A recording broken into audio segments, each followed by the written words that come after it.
Hello, my dear sleepy listener. Welcome to Sleepy Crown, where history's quiet tales gently carry you into dreamland.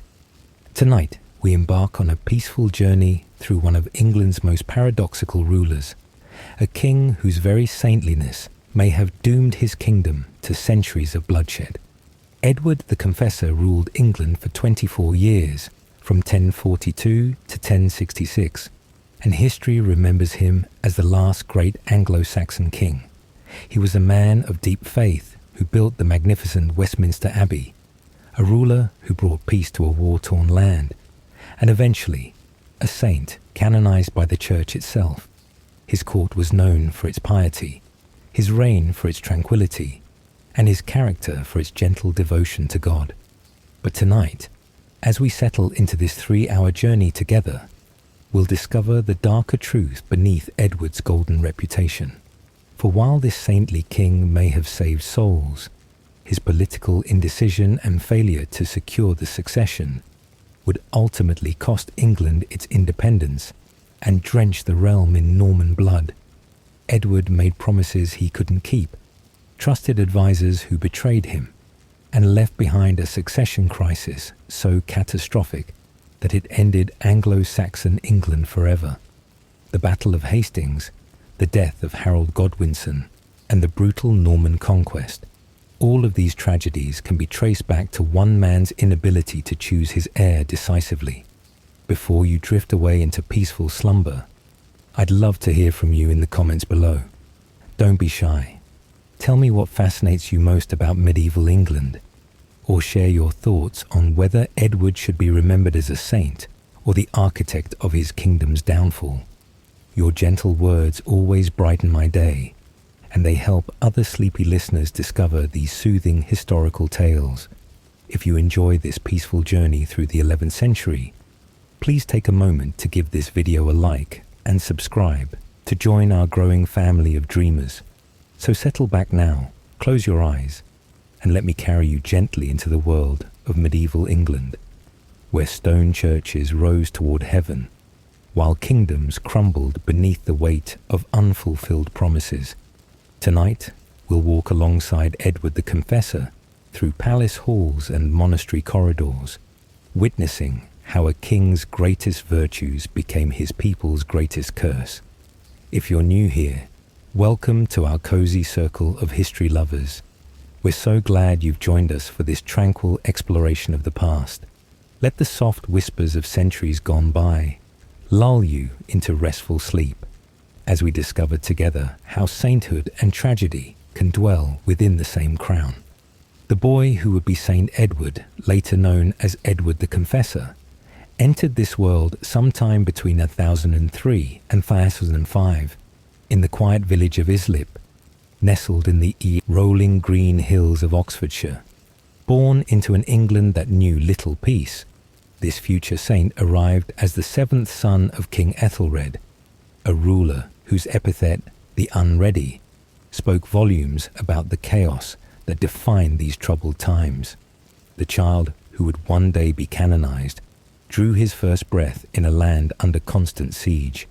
Viking longships prowled English waters like hungry wolves, their dragon-headed prows cutting through morning mists as Danish raiders swept ashore to burn, pillage, and conquer. The very air of Edward's childhood was thick with smoke from burning villages and the prayers of desperate Christians seeking divine protection from the northern fury. His father, Ethelred the Unready, was a king whose reign had become synonymous with failure and humiliation. The name Unready didn't mean unprepared in our modern sense, but rather without counsel, a ruler who consistently received bad advice or made poor decisions. Under Ethelred's weak leadership, England had become a prize coveted by Danish kings, a rich land whose divided nobility could offer little resistance to Viking ambition. But if Edward's father was weak, his mother Emma of Normandy brought strength, nobility, and most importantly, powerful continental connections to the royal bloodline. Emma was the daughter of Richard III, Duke of Normandy, and through her veins flowed the blood of Viking settlers who had carved out their own duchy from French soil a century before.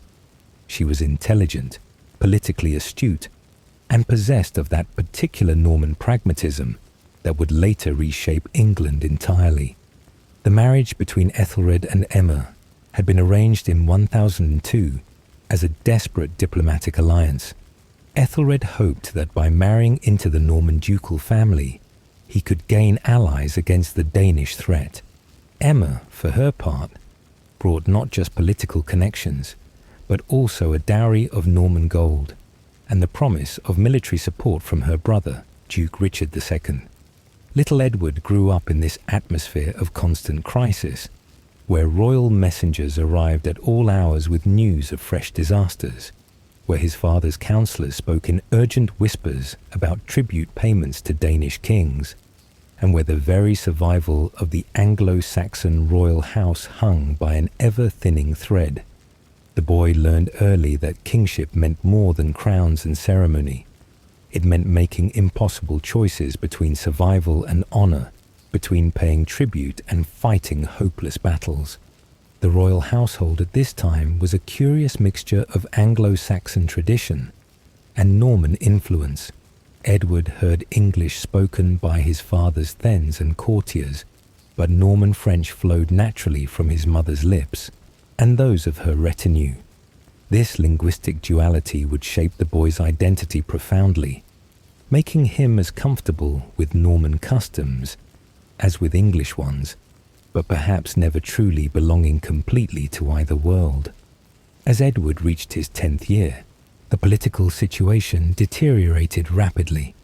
Svein Forkbeard, King of Denmark, had decided that the time had come to claim the English throne outright, rather than simply extracting tribute from its current occupant. Svein was a formidable warrior king, a man whose reputation for ruthless efficiency had made him master of the North Sea. When he turned his full attention to England in 1013, bringing with him a massive invasion fleet, even Ethelred's most optimistic advisors knew the end was near. The Danish invasion of 1013 unfolded with terrifying swiftness. Svein's ships darkened the Humber, and within months, most of northern and eastern England had submitted to the Danish king. The Anglo-Saxon nobility, tired of Ethelred's ineffective leadership and fearful of Viking retribution, began abandoning their oaths of loyalty with alarming frequency. One by one, the great earldoms declared for Svein Forkbeard, until only London and its immediate surroundings remained loyal to the House of Wessex. It was in this desperate hour that young Edward experienced the first great trauma that would shape his character forever. In late 1013, as Danish forces closed in on London itself, Emma made the heartbreaking decision that would save her sons' lives but cost them their homeland. She gathered Edward, his younger brother Alfred, and their sister Godgifu, and prepared to flee England entirely. The journey to Normandy must have been terrifying for a 10-year-old boy. Imagine young Edward clutching his mother's hand as they were hurried through London's dark streets to waiting ships. The city he was leaving behind was the only world he had ever known, filled with familiar faces, comforting routines, and the assumption that he was a prince of England who would one day inherit his father's throne. But as their ship pulled away from the English coast, carrying Edward into an exile that would last 25 years, the boy could see Danish signal fires burning on the hills behind them. The England of his birth was disappearing into smoke and shadow, and the future that awaited him in Normandy would transform him from an English prince into something far more complex and contradictory. The crossing to Normandy was rough, with winter storms battering their vessel as it fought its way across the channel. Edward, probably seasick and certainly frightened, could not have known that he was making a journey that would fundamentally alter not just his own life, but the entire future of English history. Every wave that carried him further from England's shores was also carrying him toward the Norman court that would shape his mind, his values, and his ultimate vision for how a Christian kingdom should be ruled. When Edward finally set foot on Norman soil in late 1013, he was still recognizably an English prince. When he would return to claim his throne nearly 3 decades later, he would be something far more complicated, a man whose heart belonged to neither England nor Normandy, but to the kingdom of heaven itself. This transformation, born in the desperate flight from Sweyn Forkbeard's invasion, would ultimately prove more dangerous to Anglo-Saxon England than any Danish army. The boy, who would be saint, had begun his long journey toward a crown that would prove both his salvation and his people's doom. 25 years in Norman shadow. The Norman court that welcomed young Edward in early 1014 was unlike anything he had experienced in his father's troubled kingdom, where England had been a land of constant crisis and desperate expedients. Normandy, under Duke Richard II, was a realm of calculated strength and methodical expansion. The duchy hummed with an energy that England had lost decades ago, the confidence of rulers who had turned Viking ferocity into Norman efficiency.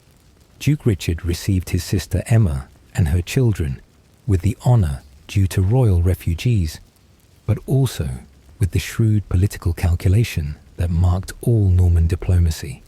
Edward and his brother Alfred were not merely nephews to be sheltered. They were potential tools in the great game of European politics, living symbols of Norman influence over English affairs that might prove valuable in years to come. The ducal palace at Rouen, where Edward would spend much of his exile, was a revelation to a boy accustomed to the embattled atmosphere of Ethelred's court. Here, tapestries depicted Norman victories rather than English defeats, and the conversation flowed in confident French rather than anxious English. The very stones seemed to speak of permanence and authority, a stark contrast to the impermanence that had defined Edward's early childhood.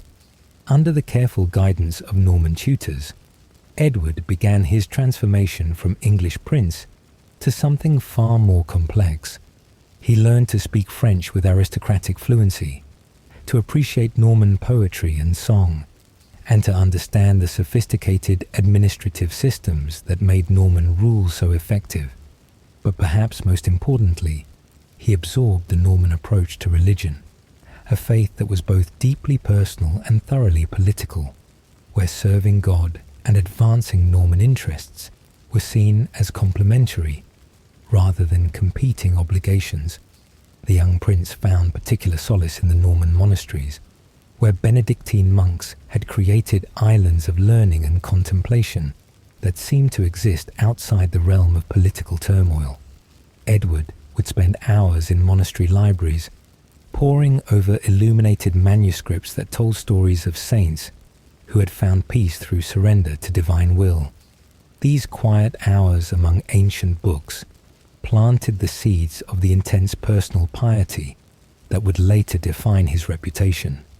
But Edward's Norman education was interrupted by tragedy that would scar his soul forever.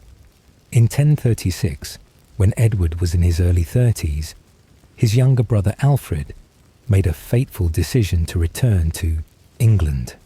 Their half-brother Harold Harefoot had died the previous year, and Alfred believed the time was right to press their mother's claim to influence in the new reign of Harthacnut. The expedition was a disaster of epic proportions. Alfred landed on English shores with a small retinue of Norman knights, expecting to be received as a returning prince. Instead, he was met by Earl Godwin of Wessex, ostensibly as an escort, but actually as a trap. Godwin, calculating that his interests lay with the established Danish regime rather than with returning Anglo-Saxon exiles, delivered Alfred directly into the hands of his enemies. What followed was an act of barbarism that would haunt Edward for the rest of his life. Alfred was seized by Harold Harefoot's supporters and subjected to a punishment designed to make him unfit for kingship. Red-hot iron pokers were driven into his eyes, blinding him so completely and so brutally that he died within days from the shock and trauma of his wounds. When news of Alfred's death reached Edward in Normandy, it transformed the exiled prince from a political refugee into something far more dangerous, a man with a personal vendetta. The gentle, scholarly young man who had found peace in monastery libraries now carried within his heart a burning hatred for Earl Godwin, the man he held responsible for his brother's murder. This hatred would later shape English politics in ways that no one could have foreseen. Edward's grief drove him even deeper into religious contemplation. But now his piety was tinged with a harder edge. He began to see his brother's death not just as a personal tragedy, but as a divine test, a call to purify England from the corruption that had allowed such brutality to flourish. In the quiet of Norman chapels, Edward began to envision himself not just as a future king, but as an instrument of God's justice, destined to restore righteousness to a land that had forgotten its Christian duties. The years following Alfred's death were years of patient preparation and growing resolve. Edward continued his studies, but now they included not just theology and philosophy, but also statecraft and law. He began to gather around himself a circle of Norman clergy and advisors who shared his vision of a purified Christian kingdom, men who would later accompany him back to England as the architects of his religious reforms. During this period, Edward also developed the personal characteristics that would define his later reign. His contemporaries in Normandy noted his growing preference for simplicity in dress and diet, his habit of long hours in prayer, and his uncomfortable relationship with the violence that was considered normal for medieval nobility. Edward learned to hunt because it was expected of a prince, but he never developed the bloodthirsty enthusiasm that marked most Norman aristocrats. Perhaps most significantly, Edward began during these years to cultivate the reputation for prophetic insight and miraculous healing that would later contribute to his canonization. Norman chroniclers recorded instances where the exiled prince seemed to possess supernatural knowledge of distant events, or where his prayers appeared to bring healing to the sick. Whether these reports reflected genuine spiritual gifts or simply the growing legend that surrounded this unusual prince, they established Edward's reputation as a man touched by divine grace. By the early 1040s, Edward had become a figure of considerable interest to Norman political circles. Duke William, later known as the Conqueror, was still a young man struggling to establish his authority, but he and Edward developed a relationship that would prove crucial to both their destinies. William saw in Edward a potential ally who could legitimize Norman influence in England, while Edward saw in William a powerful patron who could help him reclaim his rightful throne. The relationship between Edward and William during these final years of exile was complex and multifaceted. They shared the bond of kinship. William was Emma's grandnephew, but they also shared something deeper, a vision of how Norman efficiency and Christian piety could transform the anarchic world of 11th century politics. In long conversations at the ducal court, the two men discussed not just the possibility of Edward's restoration, but the broader question of how a truly Christian ruler should govern his subjects. It was during one of these conversations, according to later Norman chroniclers, that Edward first promised William the succession to the English throne. The exact nature and circumstances of this promise would later become one of the most contentious questions in medieval history, but there seems little doubt that some understanding was reached between the two men. Edward, childless and increasingly convinced that his calling was to holiness rather than dynasty building, apparently saw in William the ideal successor, a man who combined Norman strength with Christian virtue. As 1041 dawned, political changes in England began to create opportunities that had been absent for decades.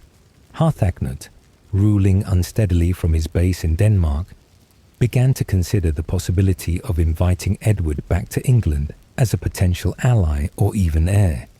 The Danish grip on England was weakening, and Harthacnut needed all the legitimacy he could gather from any source, including the surviving sons of Ethelred. Edward's response to these overtures was characteristically measured. 25 years of exile had taught him patience, and he was determined not to repeat his brother Alfred's fatal miscalculation. When he finally decided to return to England in 1041, it was with careful preparation, strong Norman support, and a clear vision of what he hoped to accomplish. The man who prepared to cross the Channel in 1041 was no longer the frightened boy who had fled England in 1013. Edward had been forged by his Norman exile into something unprecedented in English history, a ruler who combined Anglo-Saxon legitimacy with Norman efficiency, English royal blood with continental sophistication, and personal piety with political calculation. But perhaps most importantly, Edward was returning to England with promises made and debts incurred that would ultimately prove impossible to reconcile. His obligations to his Norman supporters, his hatred of Earl Godwin, his vision of a purified Christian kingdom, and his increasingly complex relationship with the succession question would all collide in ways that would reshape English history. The 25 years in Norman shadow were ending, but their consequences would haunt England for centuries to come. The unexpected crown, the England that Edward encountered upon his return in 1041, was a kingdom transformed beyond recognition from the one he had fled as a child. Nearly 3 decades of Danish rule had fundamentally altered the political landscape, creating new power structures and loyalties that bore little resemblance to the world of his father. The great Anglo-Saxon earldoms had adapted to survive under foreign kingship, and the men who now controlled England's wealth and military might were products of this hybrid Anglo-Danish system. Harthacnut's court, where Edward now found himself as honoured guest and potential successor, reflected this new reality. The king surrounded himself with Danish jarls and Anglo-Saxon earls who had learned to speak Danish, while English then served alongside Viking warriors in an uneasy but functional alliance. For Edward, fresh from the ordered Norman court with its clear hierarchies and shared culture, this polyglot kingdom must have seemed both familiar and utterly alien. The most powerful figure in this New England was unquestionably Earl Godwin of Wessex, the man whom Edward held responsible for his brother Alfred's brutal murder. Godwin had built his influence through a combination of ruthless pragmatism and political genius, serving first Cnut, then Harold Harefoot, and now Harthacnut with equal efficiency. He controlled the richest and most strategically important earldom in England, commanded loyalty from dozens of lesser nobles, and had proven his ability to make or break royal ambitions. The first meeting between Edward and Godwin must have been a moment of extraordinary tension. Here stood the exiled prince, now a man in his late 30s with Norman clothes and Norman advisors, face to face with the earl who had delivered his brother to a horrific death. Yet both men understood the political realities that made open hostility impossible. Edward needed Godwin's support to have any hope of securing the succession, while Godwin needed Edward's legitimacy to hedge his bets against future political changes. Their initial interactions were conducted with the elaborate courtesy that medieval politicus demanded, but observers noted the cold calculation in both men's eyes. Godwin studied this returned prince, trying to determine whether Edward was strong enough to be useful, but weak enough to be controlled. Edward, meanwhile, assessed the man who had become the real power behind the English throne, weighing his thirst for revenge against his need for political support. Harthacnut's sudden death on June the 8th, 1042, transformed this delicate political dance into urgent necessity. The Danish king collapsed during a wedding feast in London, possibly from a stroke or heart attack, leaving England without a clear successor and facing the immediate prospect of civil war. In that moment of crisis, the careful calculations of the previous months suddenly crystallized into irreversible action. The speed with which Edward was elevated to the throne surprised even his supporters. Within hours of Harthacnut's death, the leading nobles had gathered in emergency session to choose the new king. The alternatives were limited and unattractive. Magnus of Norway claimed England through his agreement with Harthacnut, but he was far away and preoccupied with Danish affairs. Various Anglo-Saxon claimants existed, but none possessed both the legitimacy and political support necessary to unite the kingdom. Edward, almost by default, emerged as the consensus choice. His bloodline was impeccable. The son of Ethelred and the nephew of Harthacnut, through his mother Emma.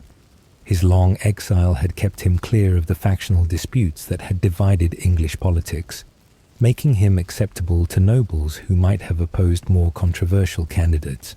Most importantly, his apparent lack of a strong power base made him seem manageable to earls like Godwin, who expected to be the real rulers of England. The coronation of Edward as King of England took place at Winchester Cathedral on Easter Sunday, April 3rd, 1043, in a ceremony that deliberately emphasized both continuity and change. Winchester had been the capital of the ancient kingdom of Wessex and remained symbolically important as the burial place of Anglo-Saxon kings. By choosing Winchester over London for his coronation, Edward was making a statement about his commitment to English traditions and his intention to rule as an Anglo-Saxon king rather than a foreign imposer. Yet the ceremony itself reflected Edward's complex identity.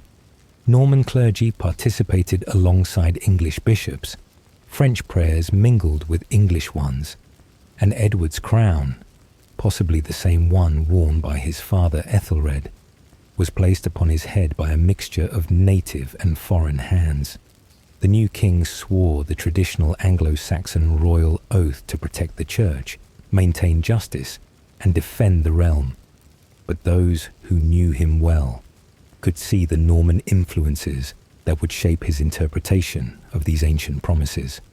Edward's first actions as king revealed both his strengths and the contradictions that would define his reign.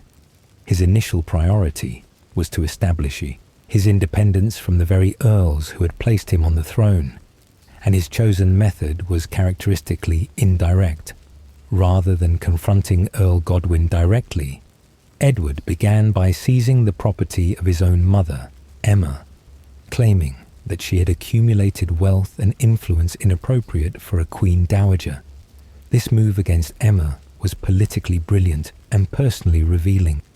By confiscating his mother's treasures and lands, Edward demonstrated that not even family connections would protect those who challenged royal authority. The action also served to distance him from the Danish connections that had dominated English politics for 3 decades, while simultaneously providing the crown with resources needed to reward new supporters.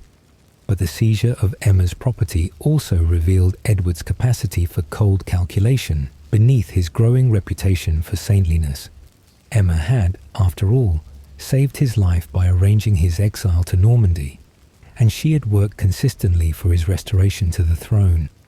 Edward's willingness to humiliate his own mother for political advantage showed that his piety did not extend to personal loyalty when royal necessity demanded otherwise.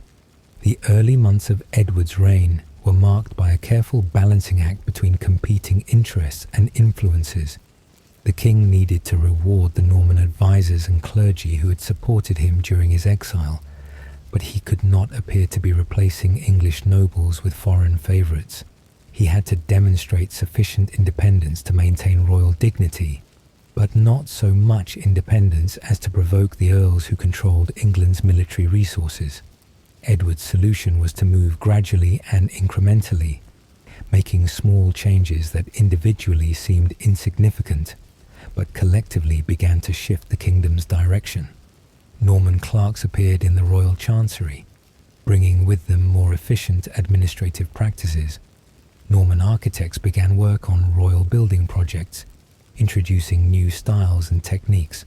Norman customs slowly infiltrated court ceremony, creating an atmosphere that was recognizably different from the Danish-influenced culture of previous decades.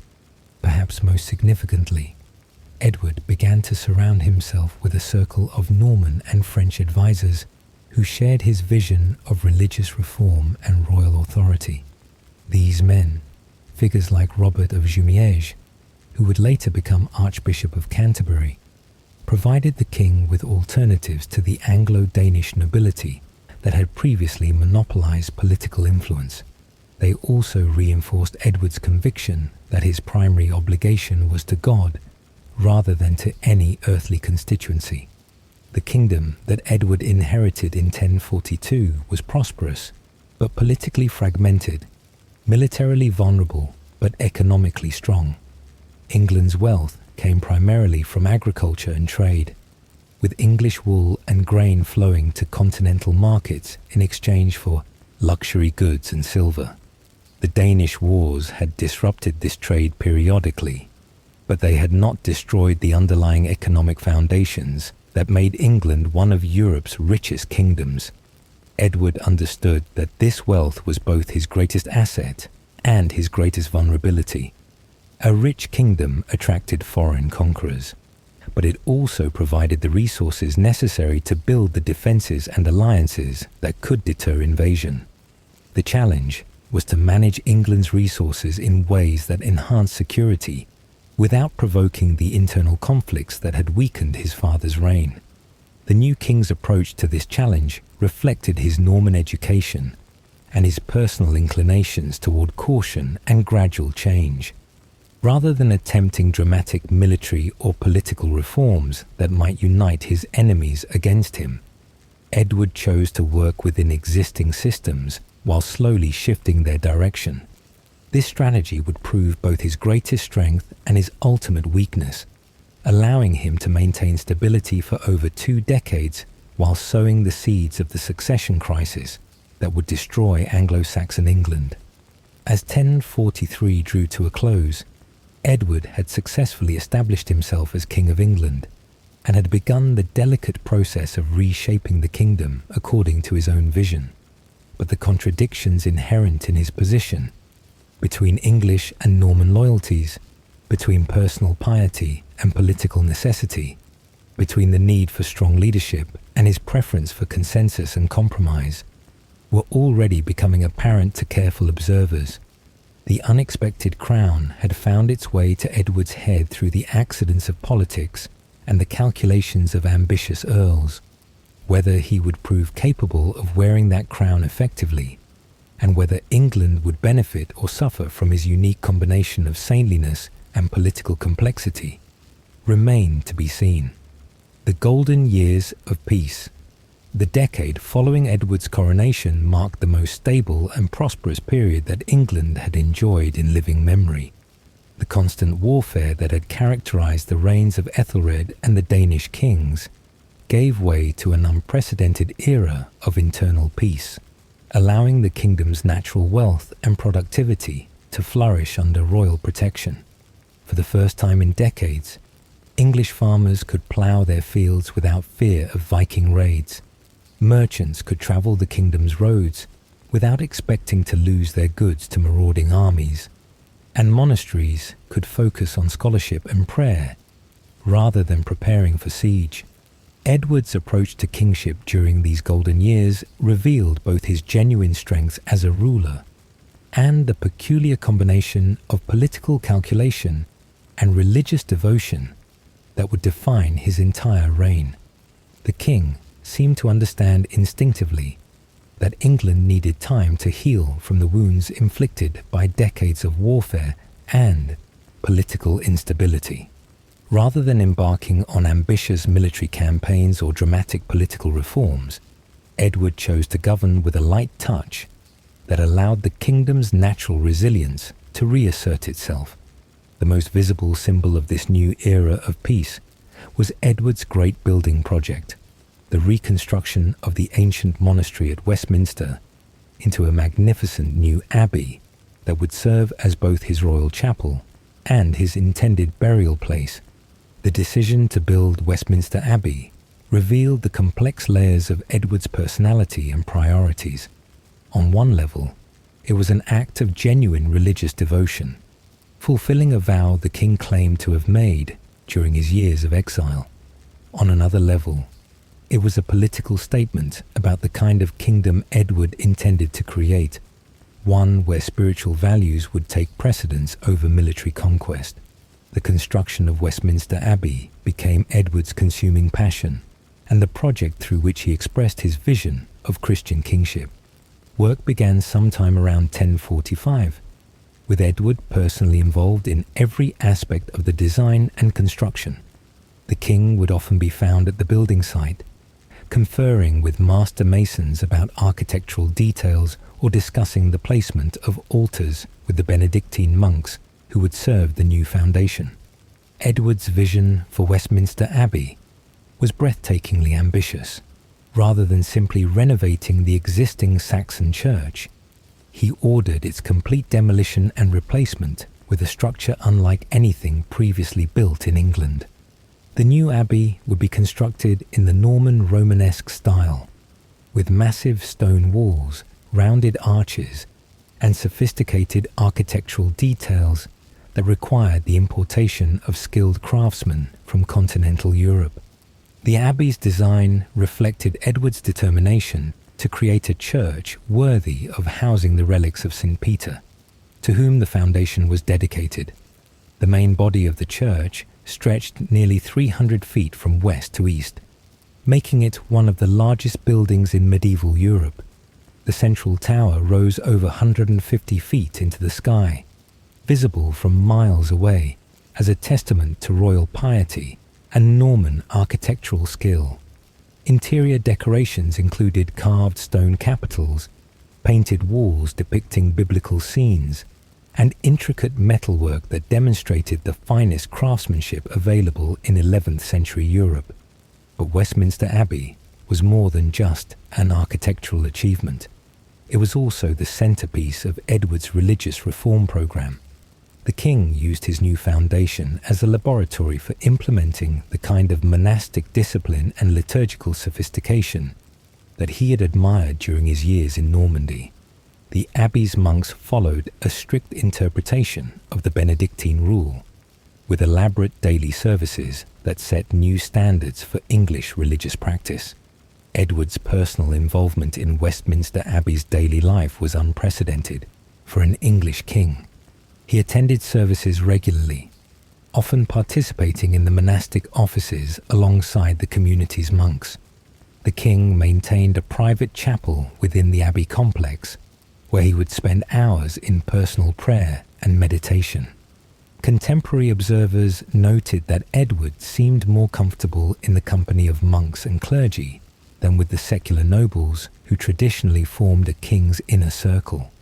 This religious devotion was not mere performance or political calculation, though it certainly served political purposes. Edward appears to have experienced a genuine spiritual awakening during his years of exile, one that convinced him that his primary obligation as king was to serve God rather than to accumulate worldly power. His court became noted for its moral atmosphere, with gambling, excessive drinking, and sexual impropriety actively discouraged by royal disapproval. The king's personal lifestyle reflected this spiritual orientation.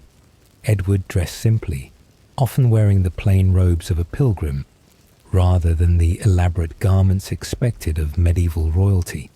His diet was modest, with frequent periods of fasting that went far beyond the requirements of church law. The king's household was organized more like a monastic community than a royal court, with regular prayers punctuating the day and religious discussions taking precedence over political plotting. Yet Edward's piety was not incompatible with effective governance. The peace that England enjoyed during the 1040s and early 1050s was not simply the absence of war, but the result of careful diplomatic management and internal reform. The king worked systematically to reduce the sources of conflict that had plagued previous reigns, using a combination of legal reform, economic incentives, and personal mediation to resolve disputes before they could escalate into violence. One of Edward's most significant achievements during this period was the development of a more efficient and centralized system of royal administration. Drawing on lessons learned from Norman administrative practices, the king established a network of royal officials who could implement consistent policies across the kingdom. These officials, many of them clergy trained in continental schools, brought new levels of literacy and legal sophistication to English governance. The royal chancery under Edward became a model of administrative efficiency, producing documents with unprecedented accuracy and consistency. Royal charters and writs were written in a standardized format that made forgery more difficult and legal interpretation more reliable. The king's seal became a respected symbol of royal authority, recognized and accepted throughout the kingdom as a guarantee of authenticity and legitimacy. Edward's legal reforms were equally significant. The king worked to standardize legal procedures across England, reducing the confusion and inconsistency that had characterized earlier periods. Royal courts began to follow written procedures that ensured fairer treatment for all parties, while local courts were encouraged to adopt similar standards. The result was a legal system that commanded greater respect from both nobles and common people. Economic prosperity during Edward's golden years was remarkable even by the standards of medieval Europe. English agricultural production reached new heights as farmers could concentrate on cultivation rather than defense. The kingdom's trade networks expanded dramatically, with English wool and grain finding markets from Scandinavia to the Mediterranean. English silver coins became accepted currency throughout Northern Europe, a testament to the kingdom's economic stability and the reliability of its monetary system. The king's marriage to Edith, daughter of Earl Godwin, in January 1045, represented both the height of Edward's political success and the beginning of the contradictions that would ultimately undermine his reign. The marriage was clearly a political alliance designed to secure Godwin's loyalty, while legitimizing Edward's position through connection with England's most powerful noble family. Contemporary accounts describe the wedding as a magnificent celebration that lasted for days and attracted nobles from across Europe. Yet the marriage also revealed the fundamental tensions in Edward's character and priorities. While political necessity demanded that he produce an heir to secure the succession, Edward's religious convictions increasingly pulled him toward the celibate ideal that he had encountered in Norman monasteries. The king's growing reputation for sanctity was intimately connected with rumors that his marriage to Edith remained unconsummated, that he had taken a private vow of celibacy that superseded his political obligations.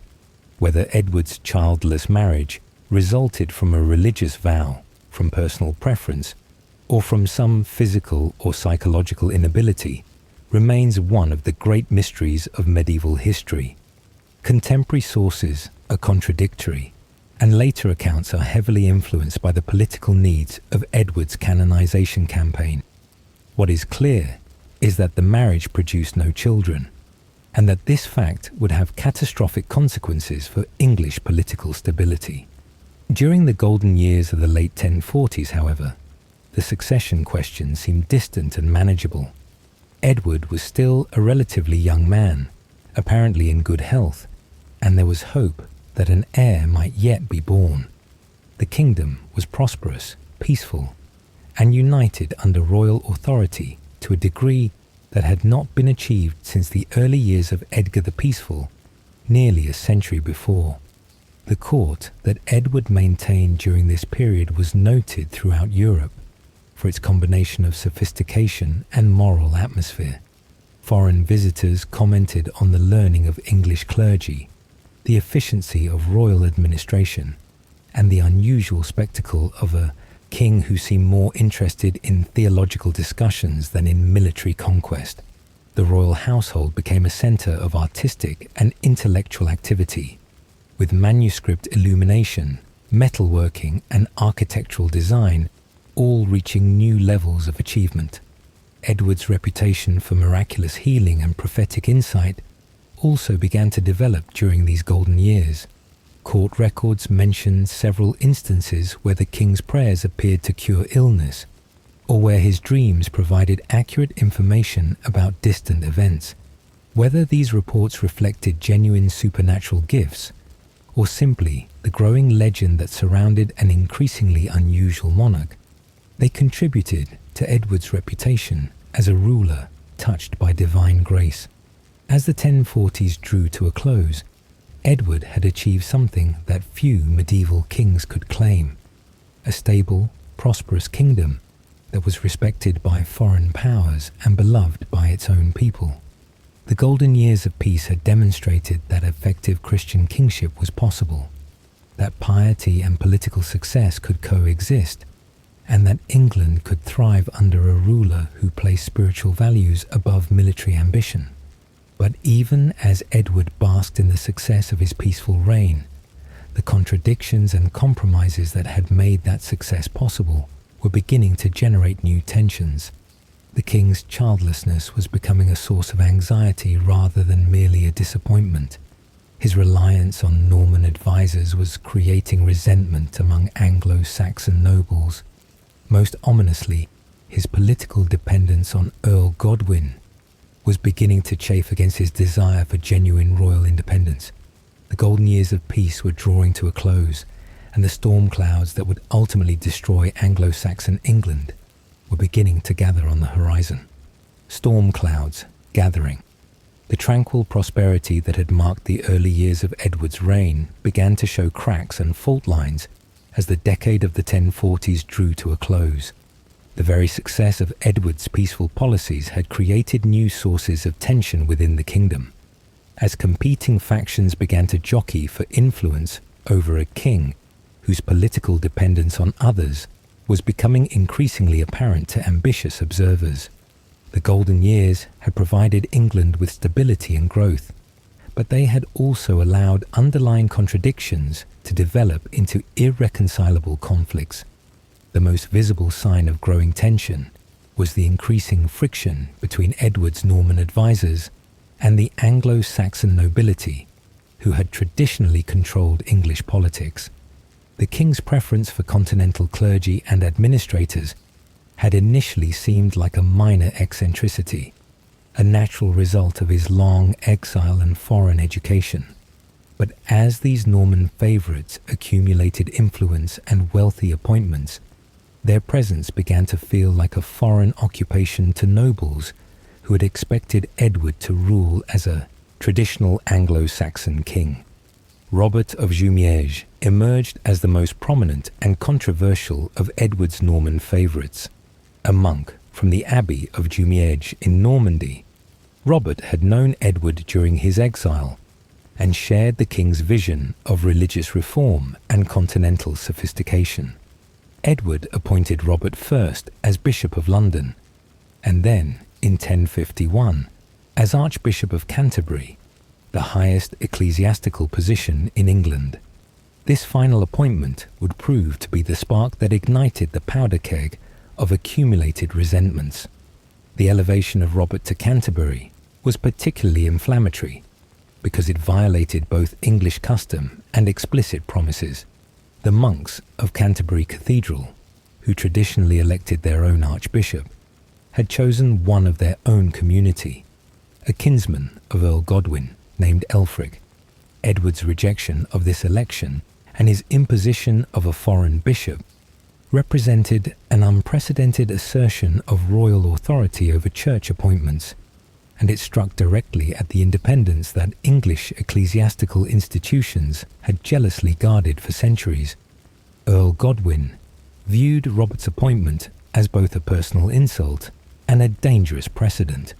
The new archbishop immediately began challenging Godwin's control over church lands in his earldom, claiming that various properties had been illegally seized from Canterbury's estates during the confused years of Danish rule. Robert of Jumièges was not content to serve as a spiritual leader. He saw himself as the agent of royal policy and Norman influence, using his ecclesiastical authority to undermine the power of Anglo-Saxon nobles who resisted Edward's vision. The tension between Edward and Godwin had been building since the beginning of the reign, held in check only by their mutual political necessity. Edward had never forgiven Godwin for his role in the murder of Prince Alfred, while Godwin had grown increasingly frustrated by Edward's refusal to govern in the traditional Anglo-Saxon manner. The king's childless marriage to Godwin's daughter Edith had become another source of resentment, with Godwin suspecting that Edward's rumoured vow of celibacy was a deliberate insult to the Godwin family. But it was not just personal animosity that divided king and earl. Fundamental disagreements about the direction of English politics had created an unbridgeable chasm between Edward's Norman influence vision and Godwin's Anglo-Saxon traditionalism. Edward wanted to transform England into a kingdom that reflected continental standards of religious discipline and royal authority, while Godwin fought to preserve the decentralized, consensus-based system that had allowed powerful earls to exercise near-sovereign authority within their own domains. The crisis that would finally bring these tensions to a breaking point arrived in September 1051, and it came from an unexpected quarter. Eustace, Count of Boulogne, who was Edward's brother-in-law through his marriage to the king's sister Godgifu, made a state visit to England. The Count was an important ally, controlling territory on the French coast that was strategically vital to English trade and communication with Normandy. Edward received him with all the honour due to a royal kinsman and continental ally. The trouble began when Eustace and his retinue passed through Dover on their return journey to France. Dover was a prosperous port town within Godwin's earldom of Wessex, and its citizens were known for their fierce independence and quick tempers. What exactly happened in Dover on that fateful day remains disputed by different sources, but the consequences were indisputable and catastrophic. According to Norman accounts, Eustace's men sought lodging in Dover, according to continental custom, where noble travellers could demand accommodation from townspeople. The citizens of Dover, unaccustomed to such foreign impositions and resentful of what they saw as Norman arrogance, refused to provide the requested lodging. A confrontation ensued, tempers flared, and violence erupted in Dover's narrow streets. English sources tell a different story, claiming that Eustace's men behaved with typical Norman arrogance, demanding not just lodging but forcing their way into homes and insulting the townspeople. According to these accounts, the violence began when one of Eustace's knights attempted to rape a local woman, and the Dover citizens rose up in righteous defense of their community's honor. Whatever the truth of how the Dover incident began, its results were undeniable and bloody. Fighting spread through the town as more residents joined the fray against the Norman visitors. Eustace's heavily armed knights fought back with professional brutality, cutting down townsfolk with swords and lances. By the time order was restored, approximately 20 English citizens lay dead in Dover's streets, along with nearly 20 of Eustace's men. Eustace fled Dover in fury and humiliation, riding directly to Edward's court to demand justice for the attack on his retinue. The Count presented the incident as an unprovoked assault on a royal guest, an intolerable insult to Edward's brother-in-law that demanded immediate and severe punishment.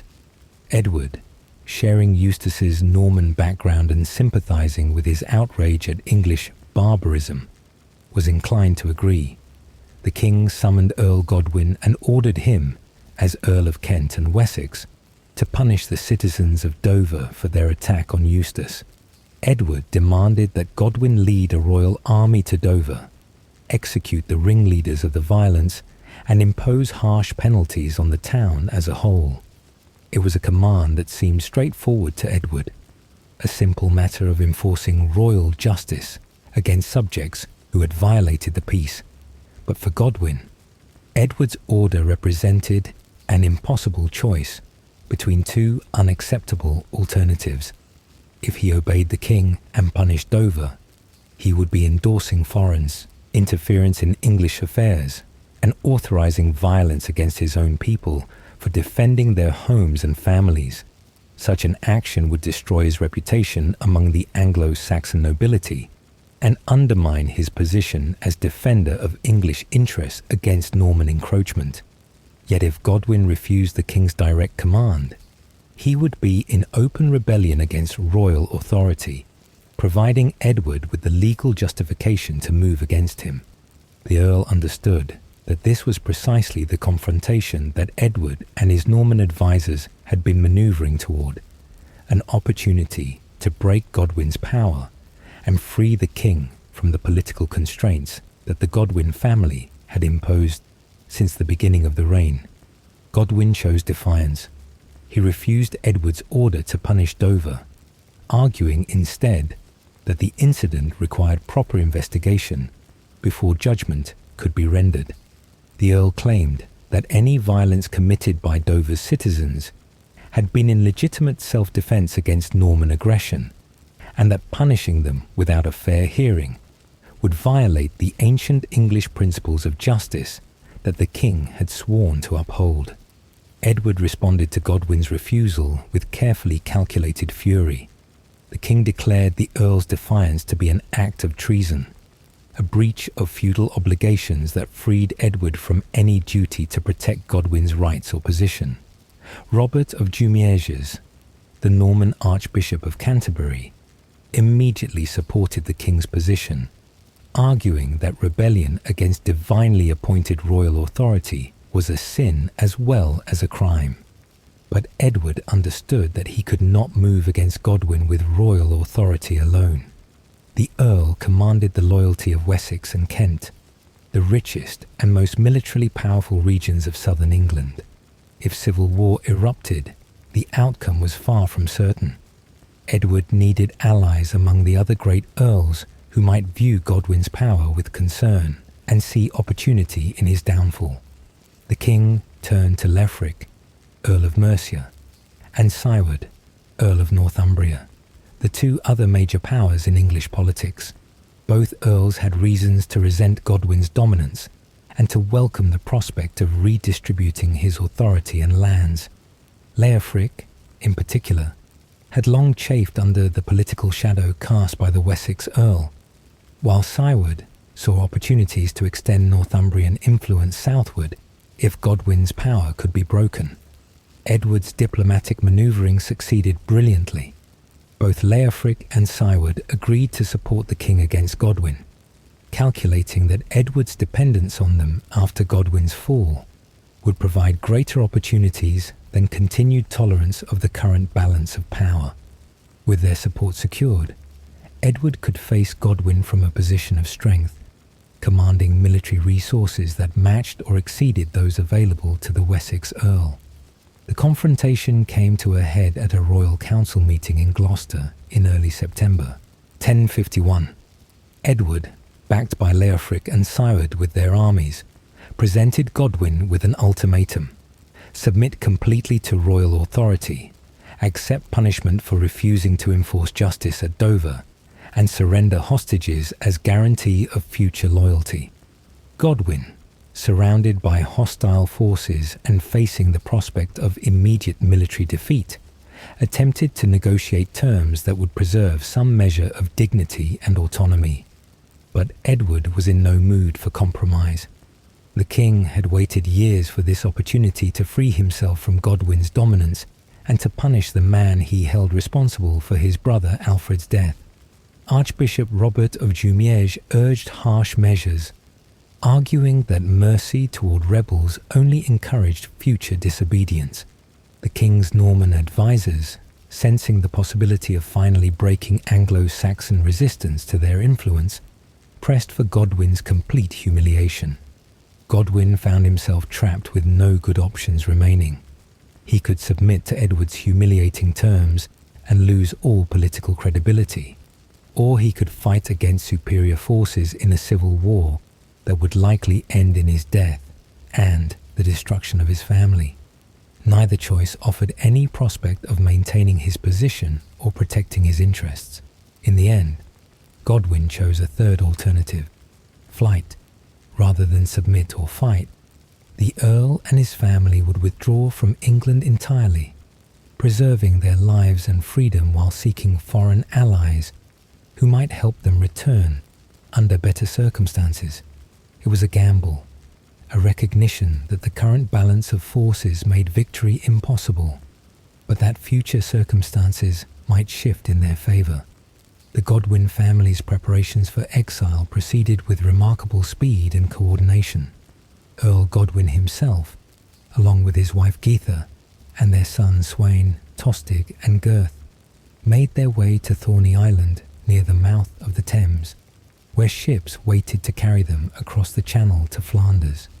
Meanwhile, Godwin's eldest surviving son Harold, along with his brother Leofwine, fled to Dublin, seeking refuge with Diarmaid Macmail na Bew, the King of Leinster, who had his own reasons to maintain connections with potential future powers in England. Edward watched the Godwins' departure with satisfaction that must have been mixed with apprehension. He had achieved what had seemed impossible just months before: the removal of the family that had dominated English politics for decades. The king was finally free to govern according to his own vision, to implement the Norman-influenced reforms he had long contemplated, and to surround himself with advisors who shared his values and priorities. But Edward's victory came with significant costs and created new vulnerabilities that would ultimately prove even more dangerous than Godwin's dominance. The king had broken the power of England's greatest noble family, but he had done so by allying with earls whose support was conditional and temporary. Leofric and Siward had backed Edward against Godwin not out of loyalty to the crown, but out of self-interest, and their support would last only as long as it served their purposes. More ominously, Edward had demonstrated to the entire kingdom that he ruled not as a traditional Anglo-Saxon king seeking consensus among his nobles, but as a Norman-style monarch who would crush opposition through alliances with continental favourites and foreign advisors. The exile of the Godwins was not just a political victory. It was a statement about the kind of kingdom Edward intended to create, and that statement generated resentment far beyond the immediate supporters of the Godwin family. As autumn 1051 arrived, Edward stood at the height of his power and the depth of his isolation. He had won a great victory, but in doing so, he had revealed the fault lines and contradictions that would ultimately destroy his reign and bring catastrophe to England. The storm clouds had not been dispersed by Godwin's exile. They had merely gathered darker and more threatening on the horizon, waiting for the moment when they would break with devastating force over the kingdom. The Great Exile. The months following the Godwin family's departure marked the only period of Edward's reign when the king exercised something approaching absolute authority over his kingdom. Free from the political constraints that Godwin's power had imposed, Edward moved swiftly to reshape England according to his Norman-influenced vision of Christian kingship. The transformation that the king attempted during this brief window of unrestricted power would have far-reaching consequences, both for his own reign and for the future of Anglo-Saxon England. Edward's first priority was to consolidate his victory by redistributing the Godwin family's vast holdings among nobles who could be trusted to support royal policies. The earldom of Wessex, which Godwin had controlled, was the richest and most strategically important region in England. Rather than appointing a single replacement earl, who might develop ambitions similar to Godwin's, Edward divided Wessex's territories among several lesser nobles, each directly dependent on royal favour for their position. The lands and offices that had belonged to Godwin's sons were similarly redistributed to Edward's supporters: Ralph the Timid, Edward's nephew from Normandy, received substantial estates in Herefordshire. Odda of Deerhurst, a loyal English noble who had supported Edward against Godwin, was rewarded with lands in the southwest. These appointments created a new nobility, whose power derived entirely from the king's patronage, rather than from ancient family connections or accumulated influence. But Edward's most significant actions during the Great Exile involved the wholesale importation of Norman advisors, clergy, and administrators into positions of power and influence throughout the kingdom.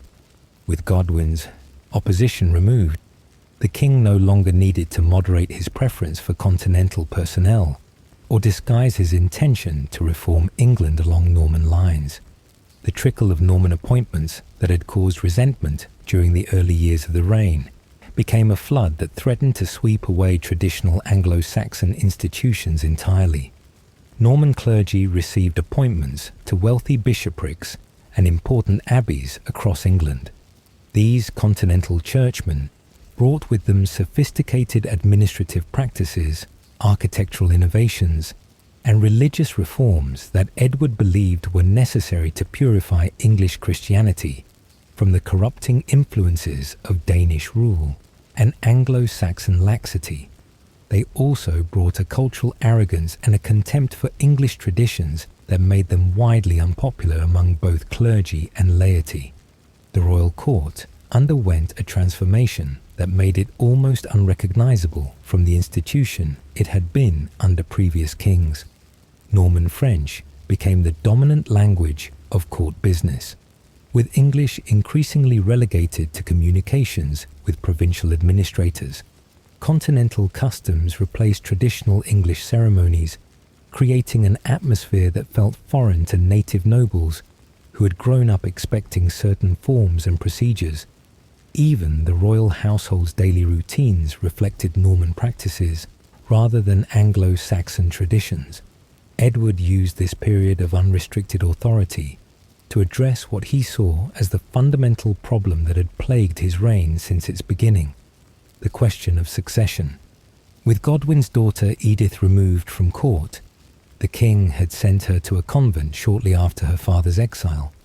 Edward felt free to arrange for a successor without concern for the Godwin family's interests or expectations. The solution he chose would prove to be one of the most controversial decisions of his entire reign. According to Norman sources, Edward formally designated William, Duke of Normandy, as his heir during this period. The king supposedly summoned Archbishop Robert of Jumièges and sent him to Normandy with explicit instructions to offer William the succession to the English throne.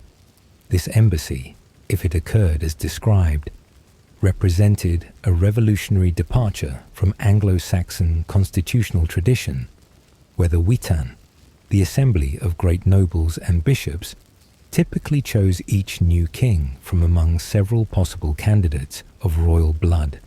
The exact nature and circumstances of Edward's promise to William remain among the most contentious questions in medieval history. Norman chroniclers, writing after the conquest to justify William's invasion, present the promise as clear, explicit, and legally binding. English sources, by contrast, either ignore the embassy entirely or describe it in ways that minimize its significance and legal force. Modern historians remain divided, with some accepting that Edward made a genuine promise while others argue that any commitment was deliberately vague and contingent. What seems clear is that Edward saw in William an ideal successor for his vision of England's future. William was young, capable, and demonstrably successful as Duke of Normandy, despite facing challenges that would have destroyed lesser rulers. He shared Edward's religious convictions and his belief in strong royal authority. Most importantly, William had no connection to the Anglo-Saxon noble families whose rivalries and ambitions had caused so much instability in recent decades. Edward may also have been motivated by personal gratitude and family loyalty. William was, after all, a kinsman, the son of Duke Robert, who had sheltered Edward during his long exile. The Norman ducal family had protected Edward when he had nowhere else to turn, and the king may have felt that offering the English succession was appropriate repayment for that protection. Additionally, William's military strength and continental resources could provide England with security against external threats that the kingdom's own divided nobility might struggle to counter. But if Edward believed that designating William as his heir would solve the succession problem, he gravely miscalculated the political realities of Anglo-Saxon England. The Witan would never accept a foreign ruler imposed without their consent, regardless of any promises made by Edward.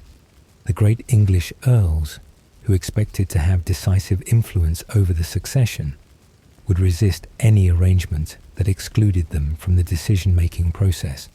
Most importantly, the exiled Godwin family retained powerful connections and resources that could be mobilized against any succession plan that ignored their interests. While Edward was reshaping the kingdom according to his Norman vision, the exiled Godwin family was not sitting idle in their foreign refugees. Earl Godwin, from his base in Flanders, began carefully building alliances with continental powers who had reasons to oppose the growing Norman influence in England. Count Baldwin of Flanders, Godwin's host, was himself wary of Duke William's expanding power and was willing to provide support for efforts that might counterbalance Norman dominance. Harold Godwinson, meanwhile, was actively gathering resources in Ireland and establishing connections with Norse-Irish rulers who controlled significant maritime forces. Harold understood that any return to England would require not just political support, but actual military power, and he worked tirelessly to assemble the naval resources that would make such a return possible. The young Earl demonstrated political and organizational skills that marked him as his father's true heir in capability as well as in blood. The Godwin family's preparations were aided by growing dissatisfaction within England itself. Edward's wholesale importation of Norman favourites had alienated not just the supporters of the exiled family, but also many nobles who had initially backed the king against Godwin. These English earls had expected to benefit from Godwin's removal, but instead they found themselves increasingly marginalised by foreign appointees who controlled access to royal patronage and dominated the king's councils. Popular sentiment was also turning against Edward's policies. Common English people resented the arrogance of Norman administrators who treated them with contempt, mocked their customs, and exploited their resources for the benefit of foreign favourites. The clergy, despite Edward's reputation for piety, grew frustrated with continental bishops who knew nothing of English ecclesiastical traditions and cared nothing for the pastoral needs of English congregations. By the spring of 1052, less than a year after the Godwins' exile, the political situation in England had become increasingly unstable. Edward's attempt to rule without the consent and cooperation of his most powerful subjects was proving unsustainable.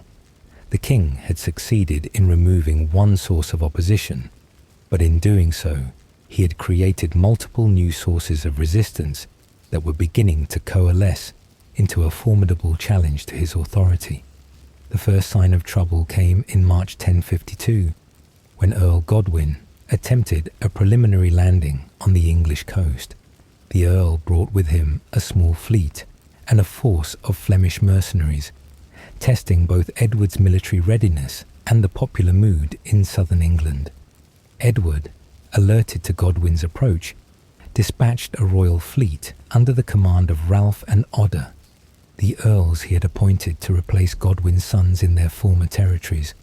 The ensuing confrontation revealed the weakness of Edward's position more clearly than any political analysis could have done.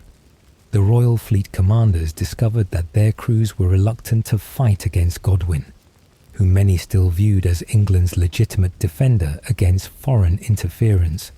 Several ships defected to Godwin's side rather than engage in battle, while others simply sailed away to avoid participating in what felt like a civil war fought on behalf of Norman interests. Godwin's initial probe was driven back not by military force, but by stormy weather that made coastal operations too dangerous to continue. The Earl withdrew to Flanders to await better conditions, but the incident had demonstrated that Edward could not rely on English military forces to oppose a Godwin restoration enthusiastically.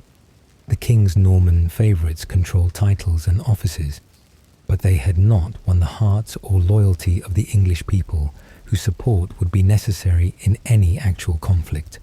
Edward responded to this threat by attempting to maintain a permanent naval force in the Channel that could intercept any new invasion attempt, but this solution created its own problems, as the cost of maintaining ships and crews through the summer months strained royal finances and diverted resources from other necessary expenditures.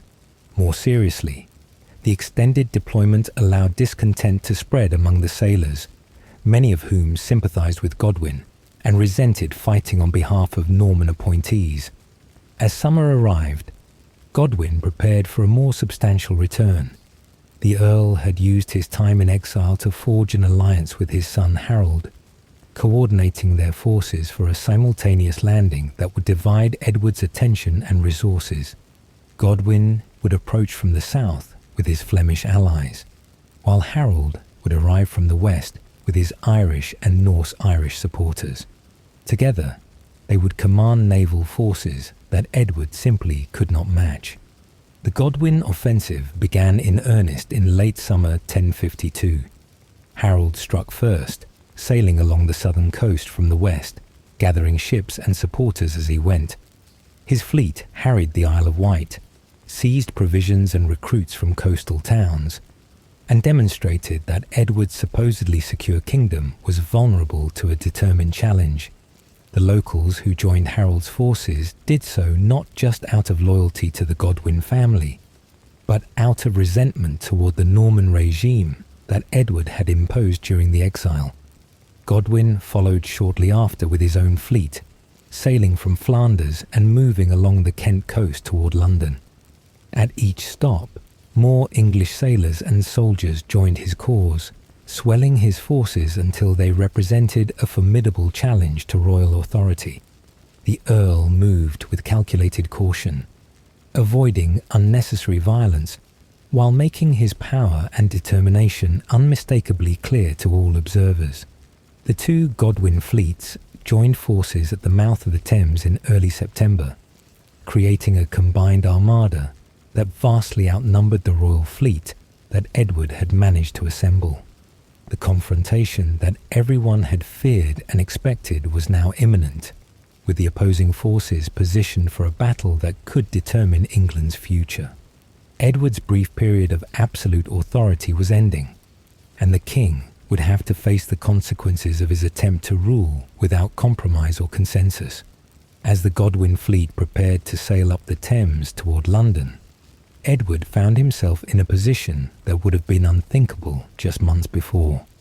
The king, who had seemed so secure in his power, surrounded by loyal Norman advisors and backed by redistributed Godwin lands, now faced the prospect of military defeat and political humiliation.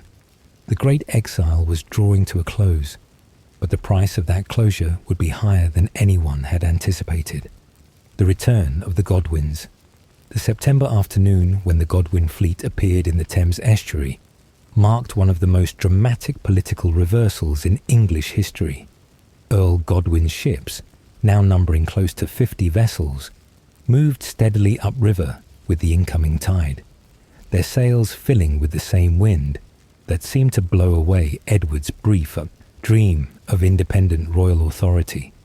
On the banks of the river, crowds gathered to watch the spectacle, and their cheers for the returning Earl must have reached Edward's ears like the tolling of a funeral bell. Edward had assembled his own fleet in London, perhaps 40 ships manned by crews, whose loyalty was questionable at best. The king also had the support of Earls Leofric and Siward, who had brought their military forces to defend the crown against what was technically a rebellion. On paper, Edward commanded sufficient military power to resist the Godwin challenge. But as the Earl's fleet approached London Bridge, it became clear that the paper calculations meant nothing compared to the political reality of popular sentiment and military morale. The confrontation that everyone expected, the battle that would decide England's future through force of arms, never materialized. Instead, as Godwin's ships positioned themselves along the south bank of the Thames, facing the royal fleet across the river's width, a more subtle but equally decisive contest began. Godwin sent emissaries to the royal fleet, appealing to English sailors and soldiers not to shed English blood on behalf of Norman favourites. The Earl's message was simple but devastatingly effective. This was not a rebellion against the king, but a restoration of traditional English governance against foreign usurpation. Edward watched helplessly as his fleet began to disintegrate before his eyes.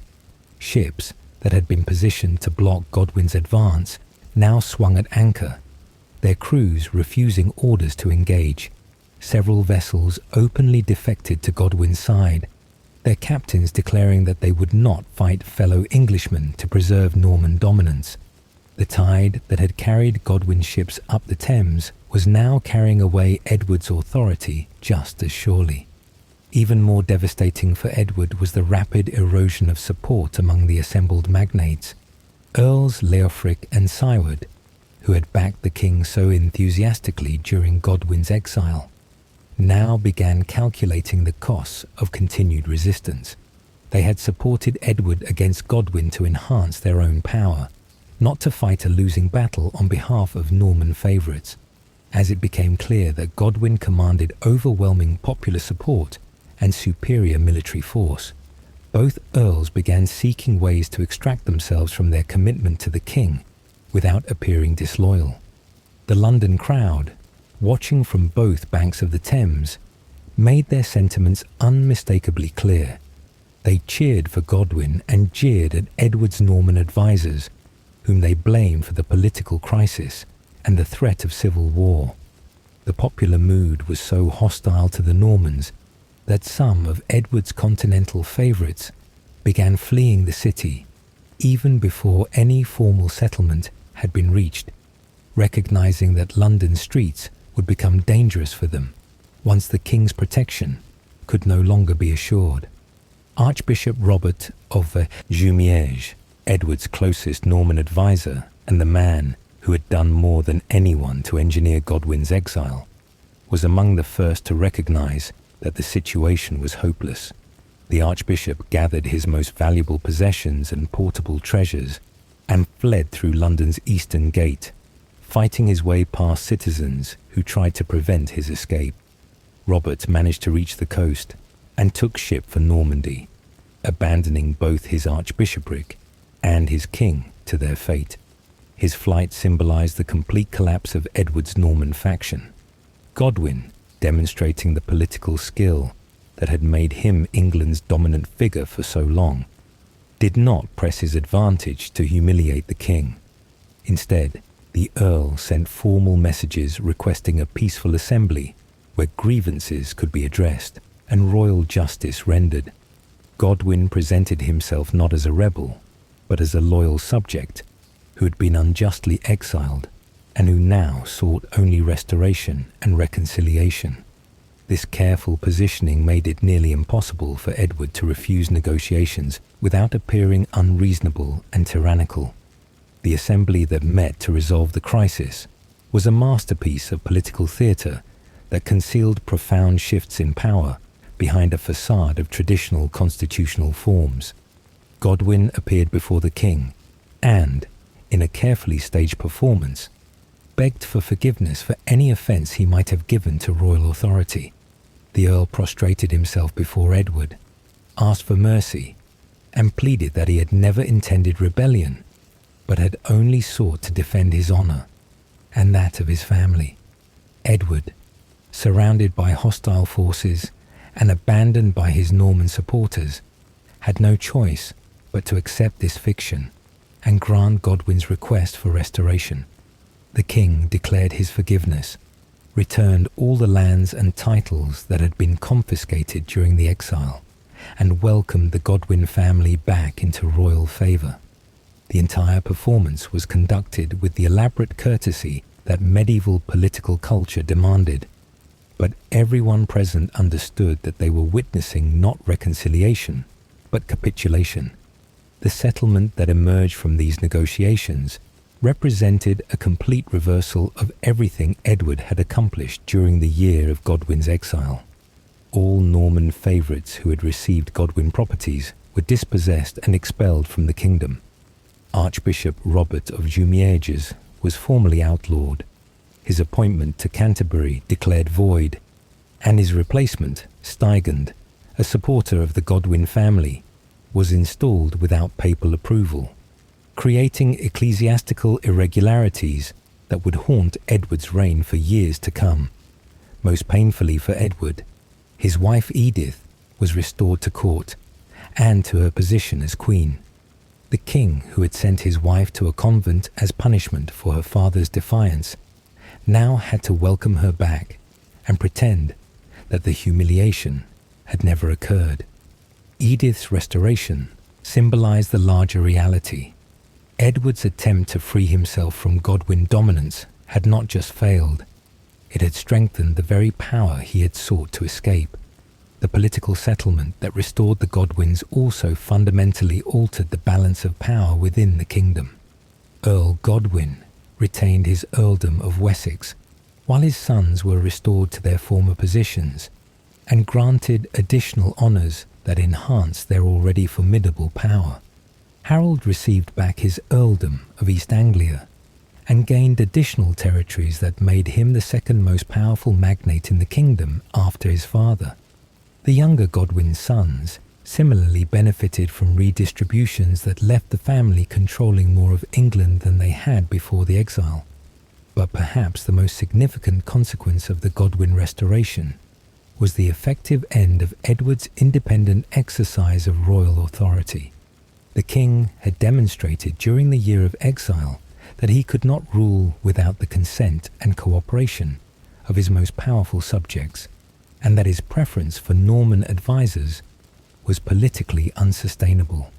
Edward would remain on the throne for another 14 years, but contemporary observers noted a marked change in his behaviour and engagement with governance after 1052. The king increasingly withdrew from active political leadership, spending more time in religious devotions and architectural projects than in the business of ruling.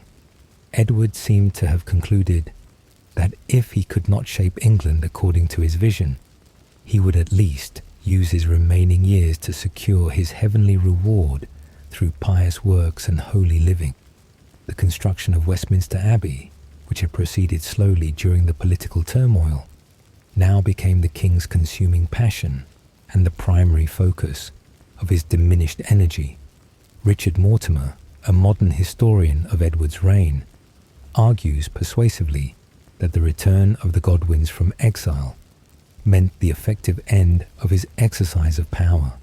From 1052 onward, real authority in England lay with Earl Godwin, and after his death in 1053, with his son Harold.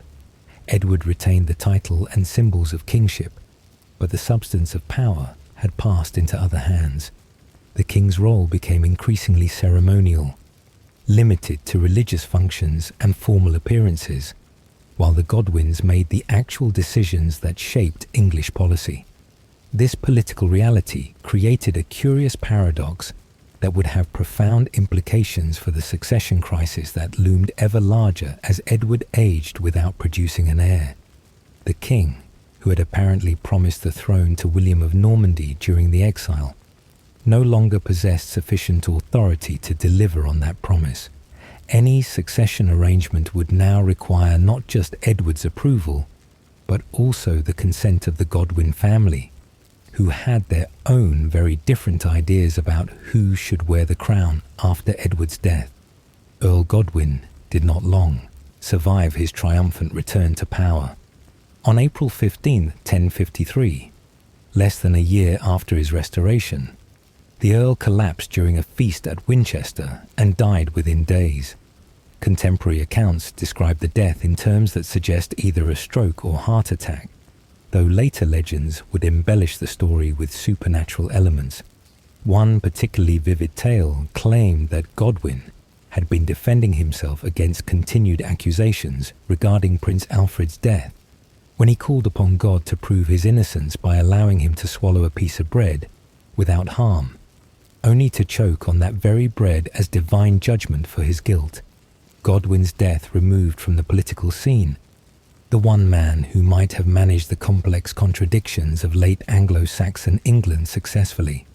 For all his faults, his role in Alfred's murder, his ruthless political calculations, his willingness to sacrifice principle for power, Godwin had possessed an instinct for the possible and a gift for building coalitions that transcended ethnic and cultural divisions. His passing left England in the hands of men who lacked his political subtlety and his ability to balance competing interests. The succession to Godwin's earldom and political leadership fell naturally to Harold, his eldest surviving son. Harold had already demonstrated considerable political and military ability during the exile and return, and he now inherited not just his father's titles, but also his father's predominant position in English politics. Unlike Godwin, however, Harold would have to navigate the succession crisis without the legitimacy that his father's long service to multiple kings had provided. Harold was effectively the power behind Edward's throne, but he lacked the personal authority to impose his will on a kingdom increasingly divided along ethnic and political lines. Edward, witnessing the seamless transfer of power from father to son within the Godwin family, must have felt the bitter irony of his position. The king had no son to inherit his throne, no clear successor to carry on his vision of Christian kingship, no way to prevent his life's work from being dismantled by whatever forces seized control after his death. The childless marriage that Edward had maintained as a mark of his spiritual devotion was now revealed as a catastrophic political failure that would cost England everything. As the 1050s progressed, the new arrangement between king and magnates settled into an uneasy stability. Edward maintained his court, supervised the construction of Westminster Abbey, performed the ceremonial functions of kingship, and cultivated his reputation for sanctity. Harold, meanwhile, exercised actual authority, commanded the military, managed relations with foreign powers, and prepared for the day when Edward's death would create the opportunity for a permanent transfer of power from the old Anglo-Saxon royal house to the Godwin dynasty. The return of the Godwins from exile had resolved the immediate political crisis, but it had also revealed the fundamental weakness of Edward's kingship and the absence of any sustainable solution to the succession question. The peace that England enjoyed during these years was purchased at the price of political paralysis, with the king unable to rule effectively and the great earls unwilling to make the difficult decisions that would be necessary to provide for a stable transition of power. The Godwin restoration marked the beginning of Edward's long twilight, a period when the saintly king lived on but no longer truly reigned, when the peace of his kingdom was maintained by the military power of a family he despised, and when the succession crisis that would destroy Anglo-Saxon England crept ever closer with each passing year. The Welsh Wars and Northern Troubles. The decade following the Godwin restoration saw Harold emerge not merely as the dominant political figure in England, but also as the kingdom's primary military commander and defender against external threats. While Edward retreated ever deeper into religious contemplation and architectural patronage, it fell to Harold to confront the challenges that pressed upon England's borders from Wales in the west and Scotland in the north.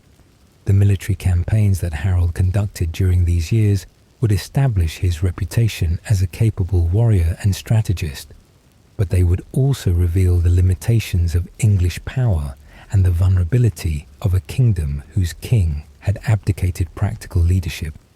Wales in the mid-11th century was not the unified principality that English kings sometimes imagined, but rather a collection of competing kingdoms and lordships whose rivalries were as intense as their shared resentment of English encroachment. The mountainous terrain of Wales provided natural defences that made conquest difficult and occupation nearly impossible, while the Welsh tradition of guerrilla warfare meant that English armies could win battles without achieving lasting strategic victories. Previous English kings had attempted to subdue Wales through a combination of military pressure and diplomatic alliances, with mixed and temporary success. The most formidable Welsh ruler of this period was Gruffydd ap Llywelyn, king of Gwynedd and Powys, who had managed through a combination of military skill and ruthless elimination of rivals to establish a degree of authority over Wales, unprecedented in recent memory. Gruffydd was not content with merely defending Welsh independence. He actively sought to expand his territory at English expense, raiding border regions and challenging English control over the marchlands that separated the two realms. In 1055, Gruffydd formed an alliance with Elfgar, Earl of Mercia, who had been outlawed by Edward's court following a dispute whose exact nature remains unclear in surviving sources. This alliance between a powerful Welsh king and a disaffected English earl created a serious threat to the western borders of England, combining Welsh military effectiveness with English resources and knowledge of English defensive arrangements. The alliance demonstrated the danger inherent in Edward's political weakness, that domestic rivals could find foreign allies willing to support challenges to royal authority. The Welsh-Mercian alliance struck at Hereford in October 1055, catching the English defenders unprepared for the scale and coordination of the attack. Gruffydd's Welsh warriors, supported by Elfgar's English forces, overwhelmed the garrison and sacked the city with a thoroughness that shocked contemporary observers. The cathedral was burned, its clergy killed or scattered, and the surrounding countryside laid waste in a display of military power that demonstrated the vulnerability of England's western frontier. Edward's response to the Hereford disaster revealed his complete dependence on Harold for military leadership. The king issued orders for an army to be raised, but it was Harold who actually organized the campaign, assembled the forces, and led them into Wales to punish Gruffydd's aggression. Harold's military approach combined traditional English tactics with innovations learned from continental warfare, creating a flexible system that could adapt to the challenges of fighting in Welsh terrain. Harold's 1055 campaign into Wales achieved limited success, pushing Gruffydd's forces back from the border and relieving immediate pressure on Hereford, but failing to inflict decisive defeat on the Welsh king or to break his alliance with Elfgar. The campaign demonstrated both Harold's military competence and the inherent difficulty of projecting English power into Wales's mountainous interior. Harold could defeat Welsh forces in open battle, but he could not force a decisive engagement that would end Gruffydd's threat permanently. The inconclusive nature of the 1055 campaign led to a period of uneasy truce, punctuated by raids and counter-raids that kept the Welsh border in a constant state of low-level warfare. Gruffydd continued to harass English settlements, while Harold responded with punitive expeditions that achieved temporary victories without permanent solutions. This pattern of conflict exhausted resources and diverted attention from the larger political questions that would determine England's future. But it also enhanced Harold's reputation as the kingdom's indispensable defender. In 1058, Harold received formal appointment as Earl of Hereford, adding the troubled Welsh borderlands to his already extensive territories and giving him direct responsibility for managing the Welsh threat. This appointment represented both recognition of Harold's military achievements and acknowledgement that only someone with his resources and authority could hope to stabilize England's western frontier.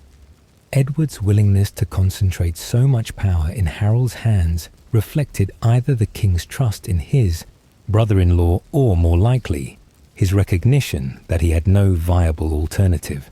Harold used his new authority in Hereford to implement a comprehensive strategy for dealing with the Welsh threat.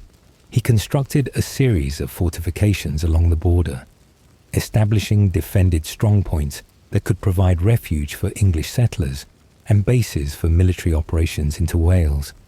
These castles, built in the Norman style that Harold had observed during his continental travels, represented a significant innovation in English military architecture and demonstrated Harold's willingness to adopt effective foreign practices regardless of their origin.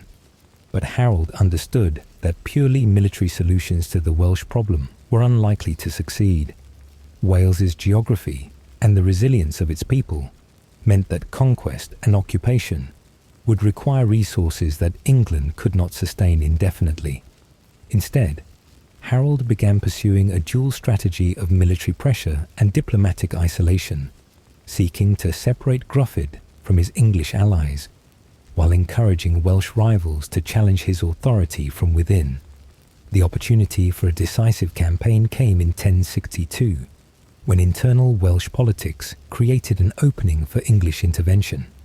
Gruffydd's success had generated resentment among other Welsh lords who saw him as a threat to their own autonomy, and Harold skillfully exploited these divisions to build a coalition against the overmighty Welsh king.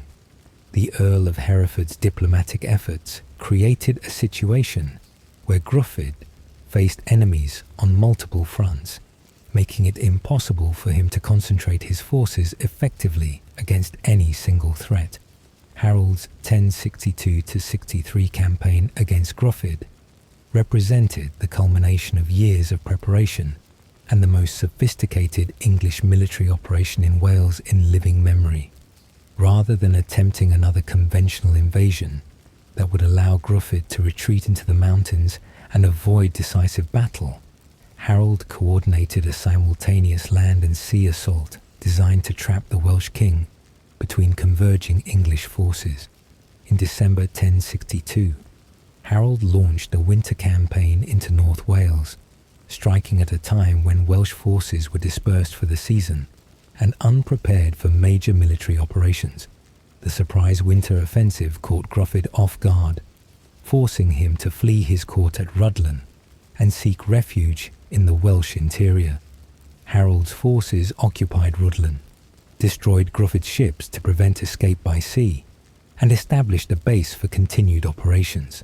Harold then spent the winter months systematically destroying Gruffydd's power base, burning settlements that had supported the Welsh king, confiscating livestock and supplies that sustained his forces, and making agreements with Welsh lords willing to abandon their allegiance to Gruffydd in exchange for English protection.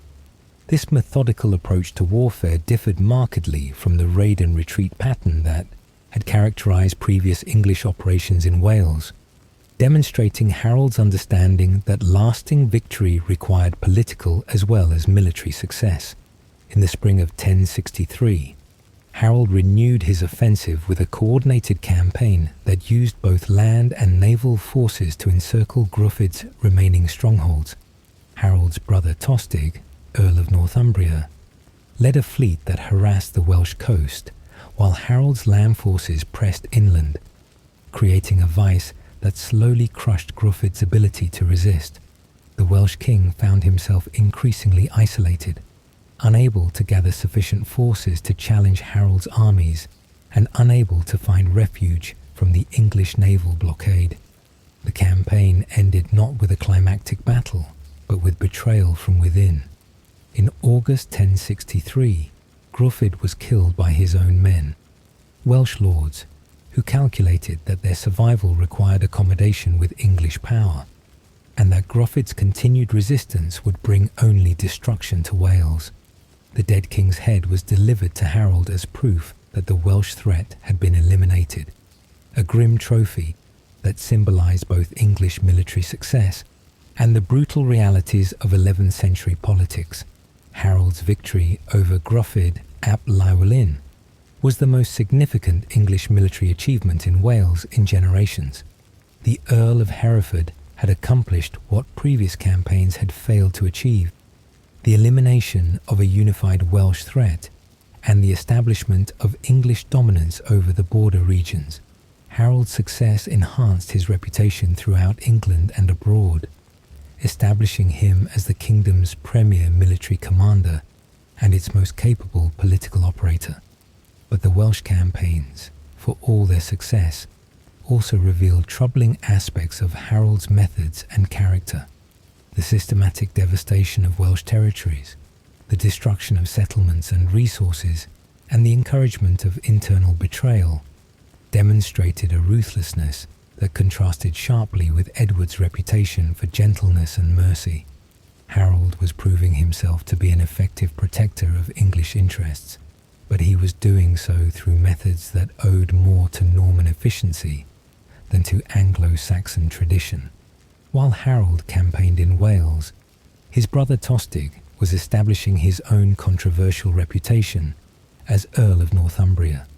Tostig had received the Northern Earldom in 1055, following the death of Earl Siward, and he had approached his new responsibilities with an energy and determination that quickly alienated the Northumbrian nobility. Where previous earls had governed the north with a light touch, respecting local customs and maintaining good relations with powerful families, Tostig sought to impose southern standards of authority and extract revenues that Northumbrians considered excessive. Tostig's harsh rule in Northumbria created tensions that would eventually explode into open rebellion. But during the early 1060s, these problems seemed manageable to observers in southern England. The Earl of Northumbria was Edward's favourite among the Godwin brothers, perhaps because Tostig's continental manners and cultural sophistication appealed to the king's Norman sensibilities. Edward supported Tostig's efforts to strengthen royal authority in the north, apparently unaware that methods that might work in Wessex or East Anglia were ill-suited to the proud and independent Northumbrian nobility. The relationship between England and Scotland during this period was complex and multifaceted, involving both conflict and cooperation depending on the particular interests at stake. Malcolm III, who had become King of Scots in 1058 after defeating and killing Macbeth, maintained generally peaceful relations with Edward's England, but the border between the two kingdoms remained a source of friction and occasional violence. Scottish raids into northern England provoked English retaliation, while English claims to overlordship of Scotland generated Scottish resistance. Edward's personal involvement in Scottish affairs was minimal, reflecting his general withdrawal from active governance during these years. The king had provided support to Malcolm during his struggle against Macbeth, offering refuge to the exiled prince and military assistance when Malcolm moved to reclaim his throne. This support created a relationship of obligation that both kingdoms found useful, but that neither side was entirely comfortable with, as English support came with expectations of Scottish deference that Malcolm was reluctant to concede. Harold's management of northern affairs demonstrated the same combination of military readiness and diplomatic flexibility that had characterized his Welsh policy. The Earl understood that Scotland was a potential ally as well as a potential threat, and he worked to maintain relationships with Malcolm that balanced deterrence against cooperation. Harold's approach to Scottish relations was pragmatic rather than ideological, focused on protecting English interests rather than pursuing abstract claims to overlordship that could not be enforced effectively. The military campaigns of the late 1050s and early 1060s established Harold as England's indispensable defender and primary decision-maker in matters of war and diplomacy. Edward, who had once dreamed of ruling England according to his own vision of Christian kingship, had become little more than a figurehead who provided legitimacy for Harold's exercise of actual authority.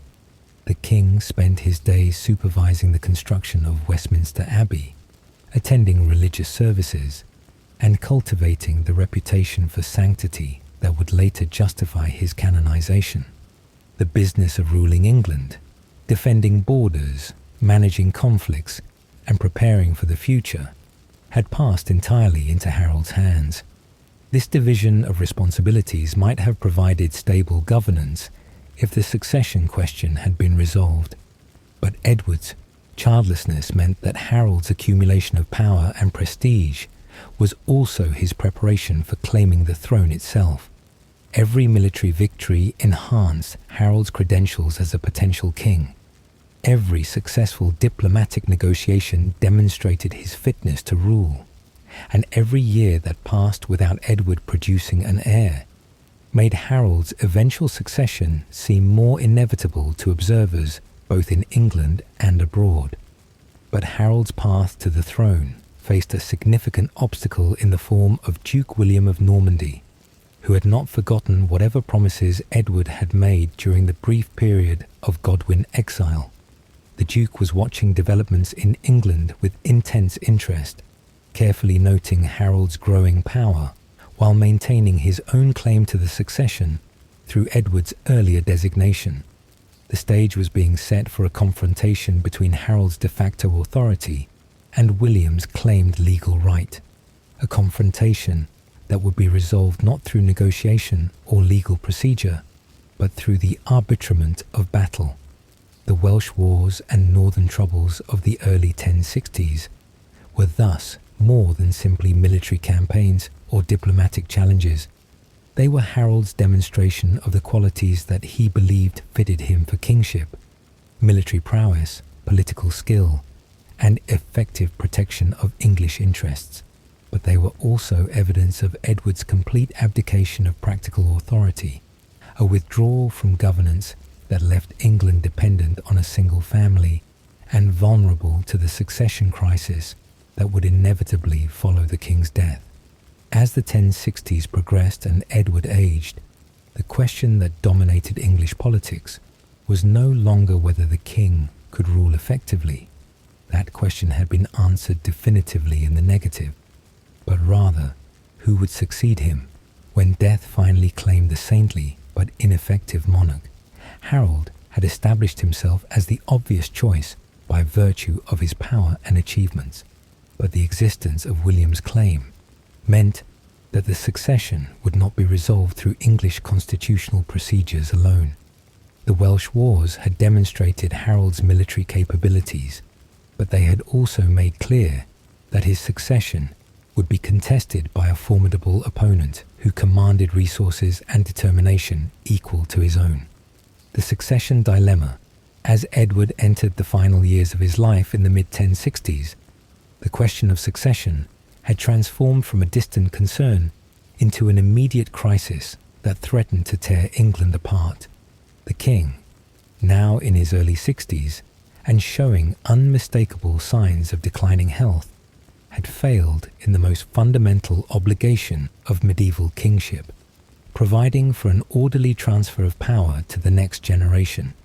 Edward's childless marriage, which had once seemed like a mark of holy virtue, or at worst a temporary inconvenience, now appeared as the catastrophic political failure that it truly was. The succession dilemma that confronted England in these final years was particularly dangerous because it involved not just multiple claimants, but multiple systems of legitimacy that pointed toward different successors. Anglo-Saxon constitutional tradition gave the Witan, the assembly of great nobles and bishops, the authority to choose each new king from among eligible candidates of royal blood. Norman legal theory, by contrast, emphasized the right of a ruling king to designate his successor and the obligation of subjects to honor that designation.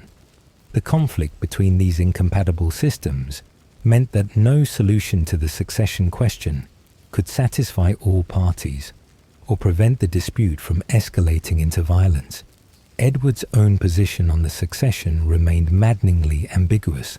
shaped by his withdrawal from practical governance and his apparent conviction that divine providence would somehow resolve the crisis without requiring decisive action on his part. The king, who had once made what Norman sources claimed was a clear promise to William of Normandy, now seemed content to let events unfold without his intervention, as though the question of who would rule England after his death was a matter for God, rather than for earthly calculation. This passivity, which Edward may have seen as pious acceptance of divine will, was in reality a form of political cowardice that guaranteed conflict and bloodshed. Every day that Edward lived without clarifying the succession was another day when rival claimants could build support, forge alliances, and prepare for the inevitable contest. The king's refusal to choose decisively between competing candidates was not neutrality, but rather an implicit endorsement of civil war as the mechanism for determining his successor. The most prominent candidate for the succession, and the man who exercised actual royal authority during Edward's final years, was Harold Godwinson. Harold's claim rested primarily on his de facto power and his demonstrated ability to defend England against external threats. He controlled vast territories as Earl of Wessex, East Anglia, and Hereford, commanded the loyalty of the kingdom's most important military forces, and had proven his administrative competence through years of effective governance. If England were to be ruled by the man best qualified to wear the crown, that man was unquestionably Harold. But Harold's claim to the throne also faced significant weaknesses that his enemies could exploit. He possessed no royal blood whatsoever. His family, for all its power and prominence, was not descended from the ancient line of Wessex kings.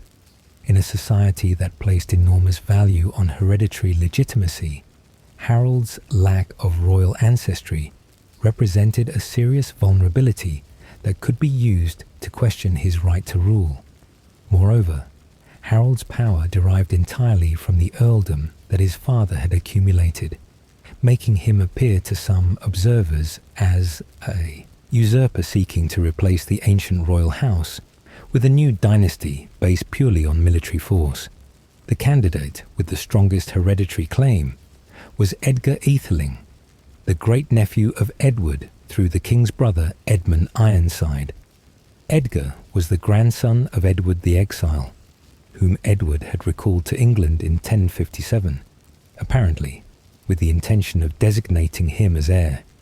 But Edward the Exile had died within weeks of his arrival in England, under circumstances that remained suspicious, leaving his young son Edgar as the last surviving male of the royal house of Wessex, with an undisputed bloodline. Edgar's claim combined the legitimacy of royal descent with the appeal of continuity. He represented the ancient dynasty that had ruled England for centuries before the Danish interregnum. Supporting Edgar meant maintaining the traditional succession through the House of Wessex, rather than transferring the crown to a new family or a foreign claimant. For those English nobles who valued hereditary legitimacy above practical considerations, Edgar was the natural and proper choice to succeed Edward. But Edgar's youth and political inexperience made him a problematic candidate for a kingdom facing external threats and internal divisions. In 1066, Edgar was probably no more than 14 or 15 years old, far too young to command the military forces or manage the diplomatic relationships that would be essential for any new king. He had no significant lands or resources of his own, no experience in governance or warfare, and no political base beyond a handful of nobles who supported him primarily for ideological reasons.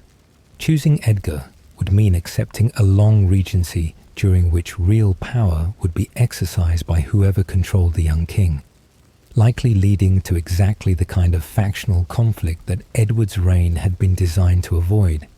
The third major claimant, Duke William of Normandy, based his case on Edward's alleged promise during the Godwin exile and on his kinship with the king. through their shared descent from Emma of Normandy. William argued that Edward had formally designated him as heir, that this designation had been communicated through proper channels, and that it created a binding legal obligation that overrode any other considerations. The Duke presented himself as Edward's chosen successor, the man whom the king himself had selected as best qualified to continue his work and govern England according to Christian principles. William's claim had significant strengths that made it more formidable than might initially appear. He was a proven ruler whose success in controlling Normandy, despite enormous obstacles, demonstrated his political and military capabilities. He had the support of the papacy, which recognized the validity of Edward's promise and endorsed William's succession as legitimate. Most importantly, William commanded military resources far superior to anything that could be assembled in England, including a professional army, a sophisticated system of castles and fortifications, and access to continental allies who could provide additional forces if needed. But William's claim also faced obvious weaknesses that his enemies could exploit mercilessly. He was a foreigner with no English blood, no understanding of English customs, and no existing base of support within the kingdom. His succession would mean Norman rule over England, the replacement of Anglo-Saxon nobility with continental adventurers, and the subordination of English interest to Norman ambitions.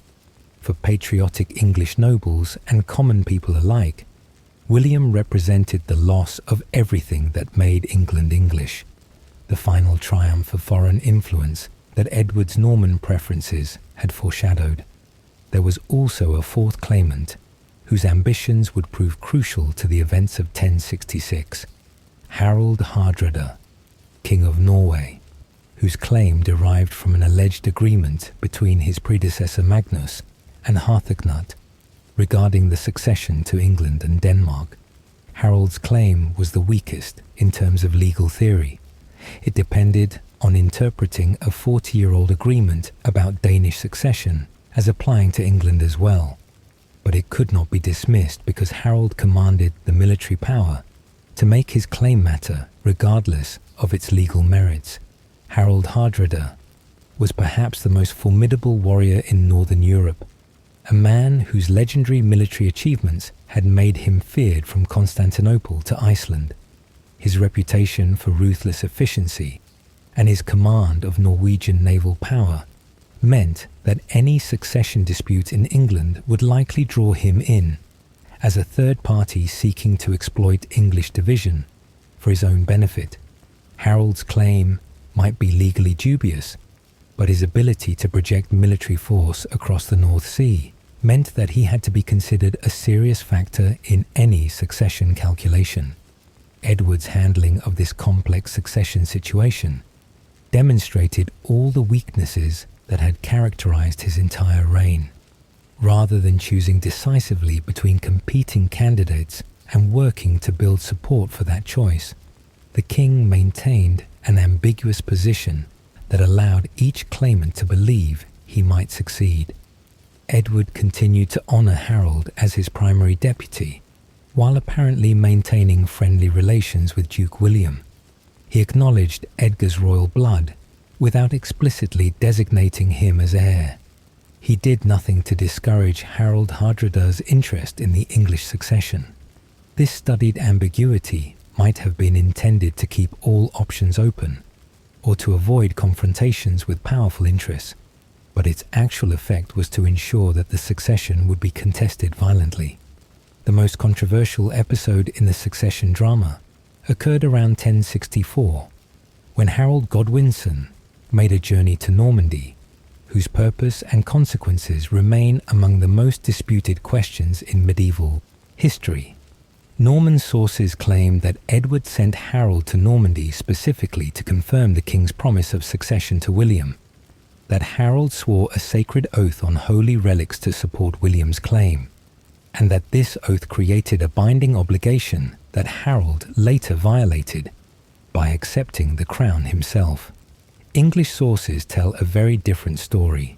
suggesting that Harold's journey to Normandy was either a personal matter, perhaps an attempt to secure the release of family members held hostage since the Godwin exile, or an accident resulting from a shipwreck that forced Harold to land in Norman territory.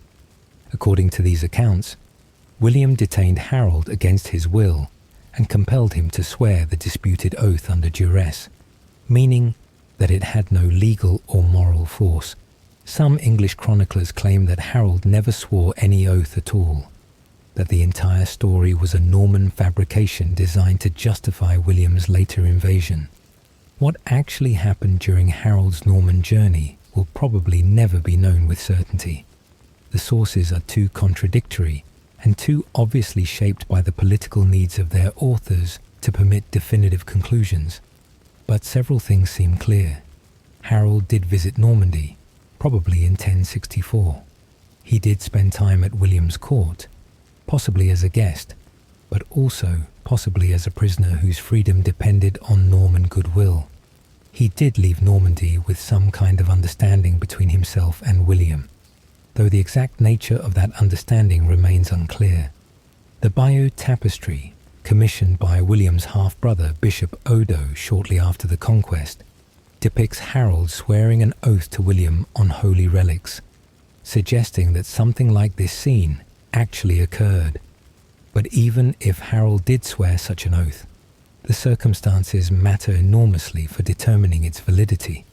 Medieval legal theory recognized that oaths sworn under duress were not binding, and that promises extracted through threats or deception could be repudiated without dishonor. If Harold swore to support William's succession only because he had no other way to secure his freedom and return to England, then his oath might have no legal force regardless of the religious symbolism involved. The ambiguity surrounding Harold's Norman journey reflected the larger ambiguity that characterized the entire succession question during Edward's final years. Every party to the dispute could point to some evidence supporting their position, but none could demonstrate conclusively that their claim was superior to all others. This absence of clarity meant that the succession would ultimately be determined not by law or tradition, but by military force, with each claimant preparing to seize the crown through conquest if necessary. Edward's physical decline during 1065 added urgency to the succession question, without bringing any clarity to its resolution. The king's health deteriorated noticeably during the autumn, with contemporaries reporting that he suffered from exhaustion, weakness, and periods of confusion that suggested serious illness. Edward spent more time in bed, attended fewer public ceremonies, and devoted his remaining energy almost entirely to overseeing the completion of Westminster Abbey, which he seemed determined to see consecrated before his death. The consecration of Westminster Abbey on December 28, 1065, should have been Edward's moment of triumph, the culmination of the religious vision that had sustained him through years of political frustration. But the king was too ill to attend his own abbey's dedication, confined to his bedchamber, while bishops and nobles celebrated the completion of the magnificent building that would serve as his memorial. Edward's absence from Westminster Abbey's consecration symbolized his absence from English political life more generally. He had created something beautiful and lasting, but he would not be present to see how it functioned or to influence what happened within its walls. As December turned to January 1066, Edward's condition worsened dramatically. The king could no longer leave his bed, struggled to eat or drink, and experienced periods of delirium alternating with moments of lucidity. His doctors could do nothing to arrest his decline, and it became clear to everyone at court that the succession crisis they had all been anticipating was about to become an immediate reality. The question was no longer whether Edward would die without clarifying the succession. That outcome was now inevitable, but rather how the competing claimants would respond when the old king finally drew his last breath.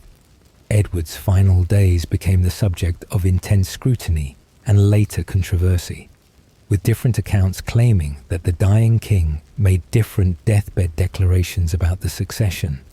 Norman sources insist that Edward reaffirmed his promise to William even on his deathbed, urging Harold and the English nobles to honour the designation he had made years before. English sources claim that Edward commended the kingdom to Harold's protection and, by implication, designated him as successor. Some accounts suggest that Edward was too confused or weak to make any coherent statement about the succession, leaving the question unresolved even at the very end. The most detailed account of Edward's final hours comes from the Vita Edwardi Regis, a biography commissioned by Queen Edith that naturally presents events in ways favourable to her family. According to this source, Edward briefly regained consciousness on January 4th, 1066, and spoke to those gathered around his deathbed. The king commended his widow Edith to Harold's care, urged the nobles to remain united, and expressed his concern for the kingdom's future. The Vita describes Edward stretching out his hand toward Harold in what witnesses interpreted as a gesture of designation or blessing. But even this supposedly contemporary account is ambiguous about whether Edward actually named Harold as his successor, or merely entrusted the kingdom to his care temporarily. The distinction might seem trivial, but it mattered enormously for the legal question of succession.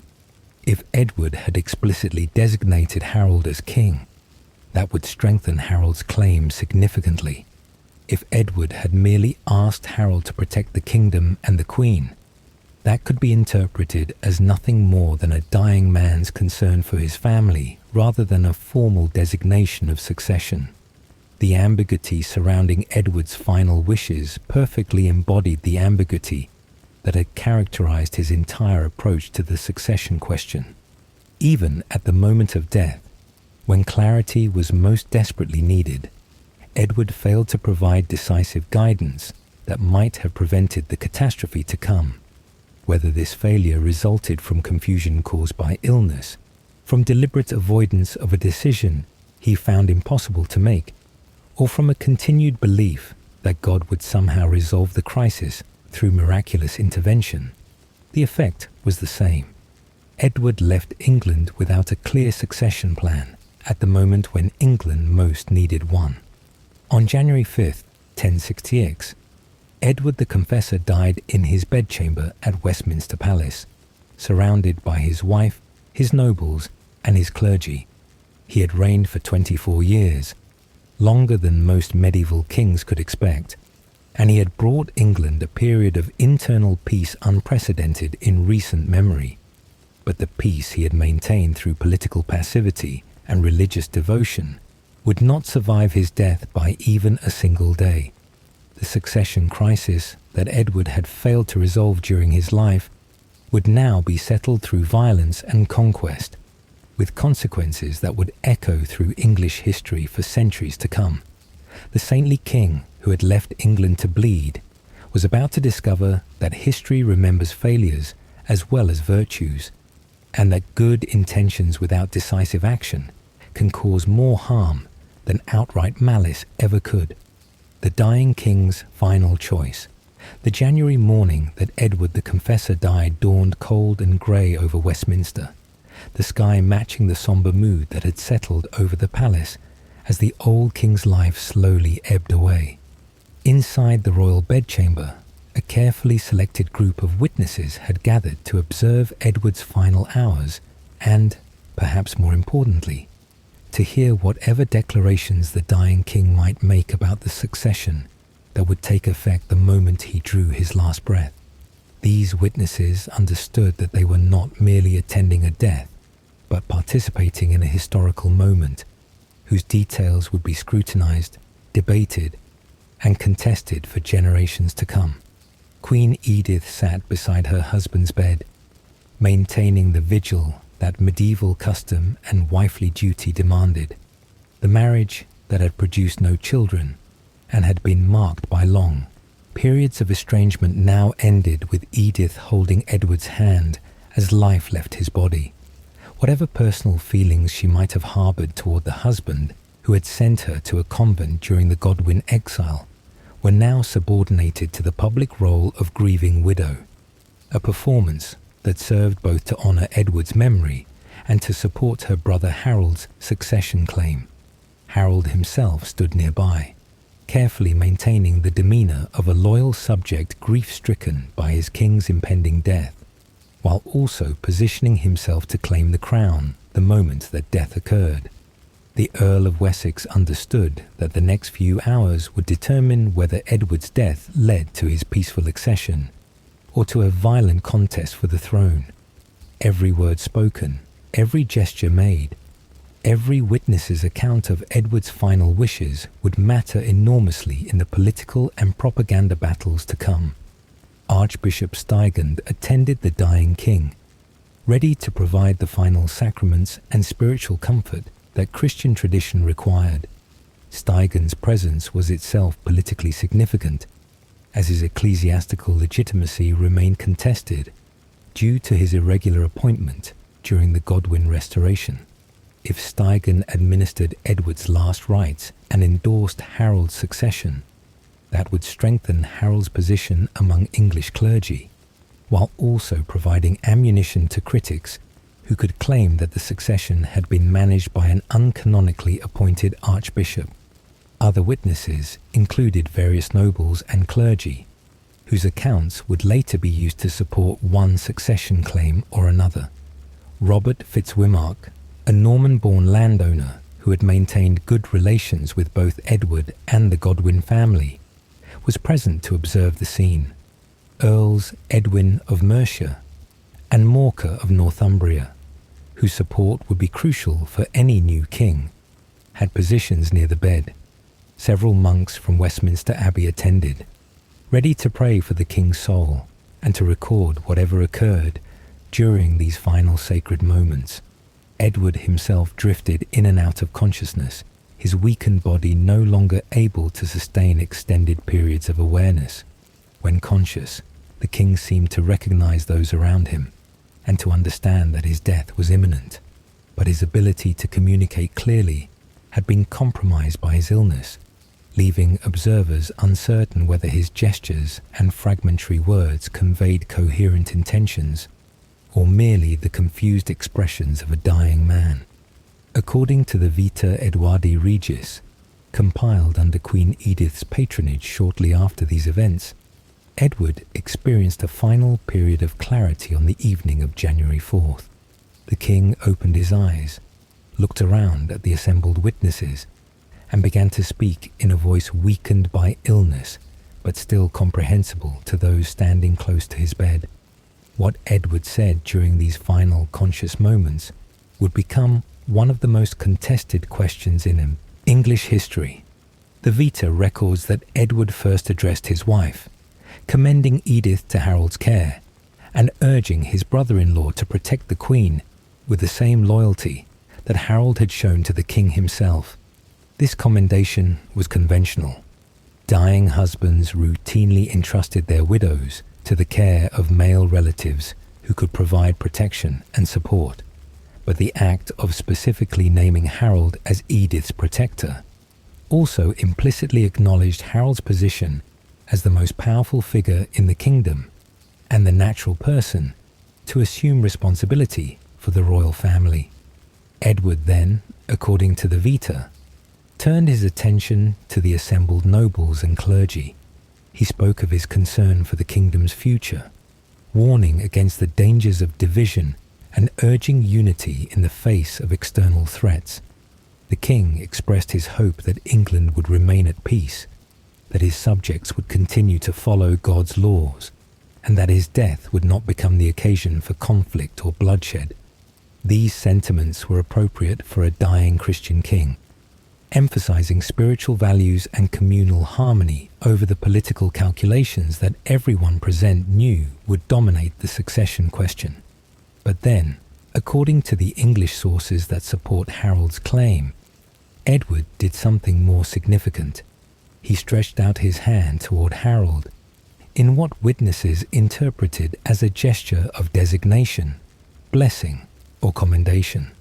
Some accounts claim that Edward explicitly spoke words indicating that Harold should succeed him, perhaps saying something like, "I entrust the kingdom to your protection," or "May the kingdom be yours to defend." Other accounts suggest that the gesture alone was sufficient to convey Edward's intentions, that the meaning was clear to all present, even without explicit verbal designation. Norman sources, naturally, tell a very different story about Edward's final hours and final wishes. These accounts, compiled after William's conquest to justify his invasion, claim that Edward used his last conscious moments not to designate Harold, but to reaffirm his earlier promise to William.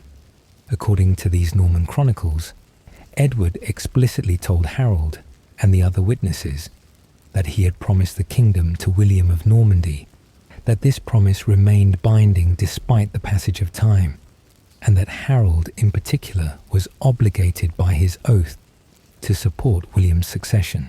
Some Norman accounts go even further, claiming that Edward spent his final hours warning about the disasters that would befall England if his promise to William were violated.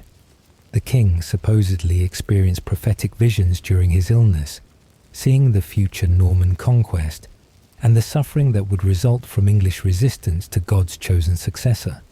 These apocalyptic visions, whether genuine products of a fevered mind or later fabrications designed to present the Norman conquest as divinely ordained, became a part of the propaganda campaign that William would use to justify his invasion.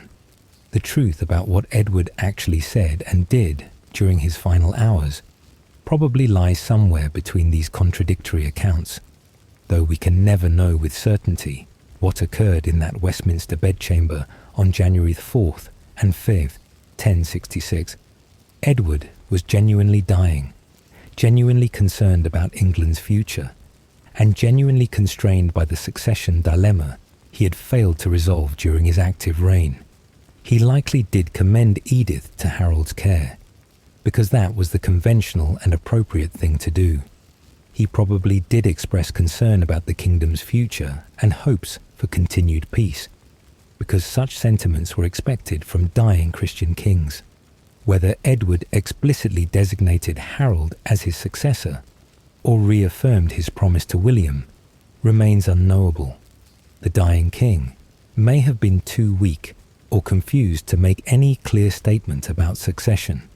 He may have deliberately maintained his characteristic ambiguity even at the moment of death, unable or unwilling to choose decisively between the competing claims and claimants that had dominated the final years of his reign. Or he may have said different things to different people at different times during his final days, creating confusion that each party later exploited to support their preferred version of events. What is certain is that everyone present in that bedchamber understood they were witnessing a moment of immense historical significance, and that their later accounts of what occurred would be shaped by the political positions they adopted after Edward's death. Witnesses who supported Harold would remember Edward's final gesture as a clear designation of succession. Those who opposed Harold's claim would insist that Edward's final words reaffirmed his promise to William, or at least created no new obligation that could override that earlier commitment. The ambiguity that had characterized Edward's entire approach to succession survived even his death, creating space for competing narratives that would justify competing claims to his throne. As the night of January 4th gave way to the early morning hours of January 5th, Edward's breathing became increasingly labored and irregular. The witnesses maintained their vigil, watching for any final signs or words that might provide clarity about the succession. But Edward spoke no more, his consciousness fading as his body slowly failed. The king, who had ruled England for nearly a quarter century, who had built Westminster Abbey as his monument and cultivated a reputation for sanctity that would eventually lead to his canonization, was slipping away into the silence of death. Edward the Confessor died sometime in the early morning of January 5th, 1066, probably around dawn.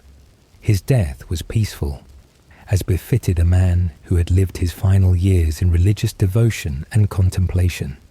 There was no dramatic final statement, no miraculous sign from heaven, no divine intervention to resolve the succession crisis that his death would trigger. The old king simply stopped breathing, and in that moment, the fragile peace that his reign had maintained shattered beyond repair. The immediate aftermath of Edward's death revealed with brutal clarity the consequences of his failure to resolve the succession question decisively. Within hours, possibly within minutes of the king's death, Harold and his supporters moved to secure his claim to the throne through the speed and decisiveness that Edward himself had never been able to muster. The Earl of Wessex understood that possession of the throne would be 9/10 of legitimacy, and that the Witans' endorsement of his succession would be far easier to obtain if he could present them with an accomplished fact rather than an open question. On the same day that Edward died, January 5th, 1066, a meeting of the Witan was convened in Westminster. This rapid assembly was possible because many of England's leading nobles and bishops had already gathered at Westminster to attend Edward's deathbed and to witness the consecration of Westminster Abbey just days before. The timing was convenient, perhaps suspiciously so, but it meant that Harold could secure formal endorsement of his succession before rival claimants had time to organize opposition. The Witan meeting that elected Harold as King of England on January 5th, 1066, was both legally valid according to Anglo-Saxon constitutional tradition and politically questionable in its haste and circumstances. The assembly included most of the kingdom's great earls and many important bishops, giving it sufficient representation to claim legitimate authority. The members of the Witan had witnessed Edward's final hours, heard whatever he had said about the succession, and were in position to judge which claimant best served England's interests. Harold's case to the Witan emphasized his qualifications and his position as Edward's brother-in-law and most trusted deputy. His supporters argued that Harold had governed England effectively during Edward's final years, had defended the kingdom against external threats, and commanded the respect and loyalty necessary to maintain stability during a dangerous transition. They may have claimed that Edward's final gesture had designated Harold as successor, though even Harold's supporters must have recognized that this claim was contested and contestable. The Witans' decision to elect Harold was probably influenced less by any specific designation from Edward than by the practical reality that Harold was the only candidate who could immediately assume effective control of the kingdom. Edgar Etheling's youth and inexperience made him unsuitable for the immediate crisis that everyone knew was coming. William of Normandy was a foreign duke, whose succession would require time to organize and would certainly face resistance from English nobles unwilling to accept Norman rule. Harold Hardrada was a Norwegian invader whose claim had no legitimate foundation in English law or tradition. Harold, by contrast, was present, powerful, capable, and ready to rule immediately. His election represented not so much an endorsement of his hereditary right, which was non-existent, as a recognition that England needed a strong king immediately, and that Harold was the only available candidate who could provide that strength. The Witans' choice was pragmatic rather than principled, driven by necessity rather than clear constitutional procedure. The speed with which Harold moved from Edward's deathbed to the throne suggested careful planning and preparation. Within 24 hours of Edward's death, Harold had secured the Witans' endorsement, arranged for his coronation, and prepared to present himself to England and to foreign powers as the legitimate King of England. This efficiency was impressive, demonstrating the organizational and political skills that Harold had developed during his years as Edward's primary deputy. But the speed also raised questions about whether Edward's death had been anticipated and exploited rather than simply mourned. Harold's coronation took place on January 6, 1066, the day after Edward's death, and the Feast of Epiphany, one of the most important dates in the Christian calendar. The ceremony was held at Westminster Abbey, Edward's great architectural achievement, and was probably conducted by Archbishop Stigand, though some sources suggest that Eldred, Archbishop of York, performed the coronation to avoid the canonical problems associated with Stigand's irregular appointment. The choice of Westminster Abbey for the coronation created a symbolic connection between Harold's reign and Edward's memory, suggesting continuity and legitimacy even as Harold's family replaced the ancient royal house of Wessex. The coronation ceremony followed traditional Anglo-Saxon forms, with Harold swearing the royal oath to defend the church, maintain justice, and protect the people. He was anointed with holy oil, crowned with the royal crown, and received the regalia that symbolized royal authority. The nobles and bishops present acclaimed him as king, pledging their loyalty and obedience according to custom. To observers present at Westminster on that January day, Harold's accession might have seemed a natural and proper succession, the logical conclusion of years of effective leadership on Edward's behalf. But even as Harold received the crown in Westminster Abbey, the forces that would destroy his reign were already gathering. In Normandy, Duke William received news of Edward's death with fury and determination. The Duke immediately declared that Edward's death and Harold's coronation represented a violation of solemn promises and sworn oaths, that Harold had committed perjury by accepting a crown that rightfully belonged to William, and that this betrayal justified military action to enforce William's legitimate claim. William began preparing for an invasion of England that would become one of the most significant military operations of the medieval period.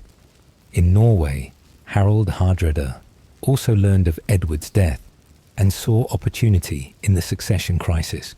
The Norwegian king had been preparing for years to press his dubious claim to the English throne, and Harold's contested succession provided the perfect justification for intervention.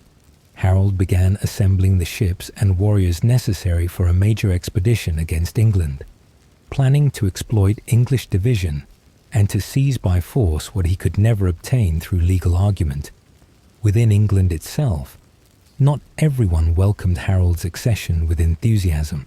Some nobles, particularly those in the north, resented the dominance of the Godwin family and questioned whether Harold's power grab represented legitimate succession or merely the triumph of force over right. The rapid pace of events left many feeling that they had been presented with an accomplished fact rather than consulted about England's future, generating resentment that would undermine Harold's ability to unite the kingdom against external threats. Most significantly, Harold's own brother Tostig, who had been Earl of Northumbria until his harsh rule provoked rebellion and exile in 1065, nursed grievances against Harold that would lead him to become a key ally of Harald Hardrada's invasion. Tostig believed, with some justification, that Harold could have prevented his exile or secured his restoration, but had chosen instead to sacrifice his brother to maintain political peace in the north. This family betrayal transformed Tostig from a potential supporter into an implacable enemy who would provide crucial intelligence and support to Norwegian invaders. Edward's funeral took place shortly after Harold's coronation, with the old king being interred in Westminster Abbey, with all the ceremony befitting an anointed monarch. The burial in Westminster Abbey was significant, representing Edward's desire to be laid to rest in the church he had built, and establishing Westminster as the royal burial church that it would remain for centuries. The funeral provided an opportunity for public mourning and for the new king to demonstrate his respect for his predecessor, even as Harold consolidated his grip on power. The death of Edward the Confessor and the succession of Harold Godwinson marked the end of one historical era and the beginning of another. The House of Wessex, which had ruled England with brief interruptions for centuries, had come to an end with a king who died childless and whose policies had prepared the ground for foreign conquest.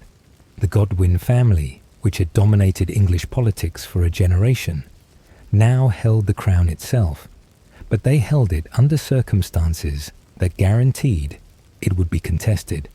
Harold's accession represented both the culmination of his family's long rise to power and the beginning of the catastrophe that would destroy Anglo-Saxon England. The new king had achieved what his father Godwin had never dared to attempt, the seizure of royal authority itself.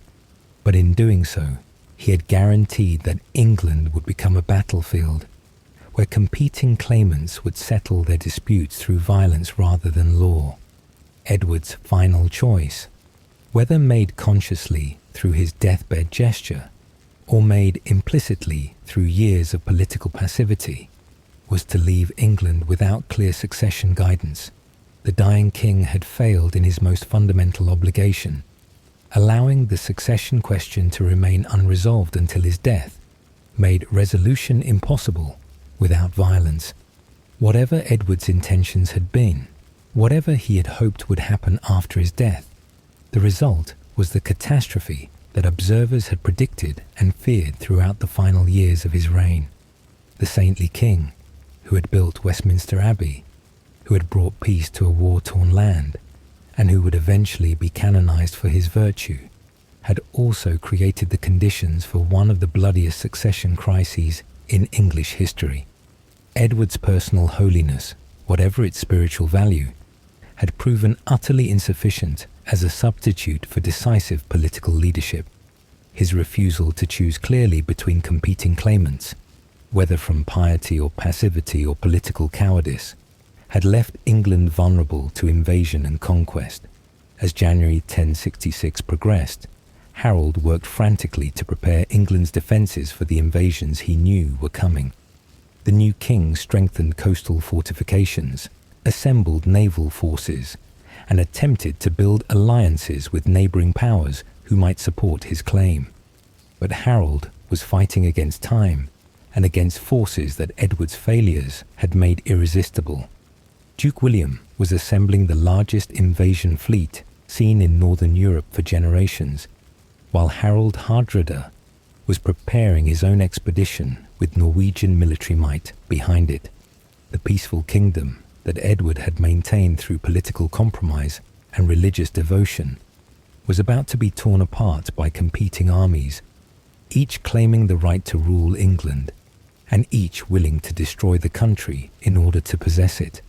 The blood that would soon soak English battlefields could be traced directly to the succession crisis that Edward had failed to resolve, to the contradictory promises he had apparently made, and to the political weakness that had characterized his entire reign.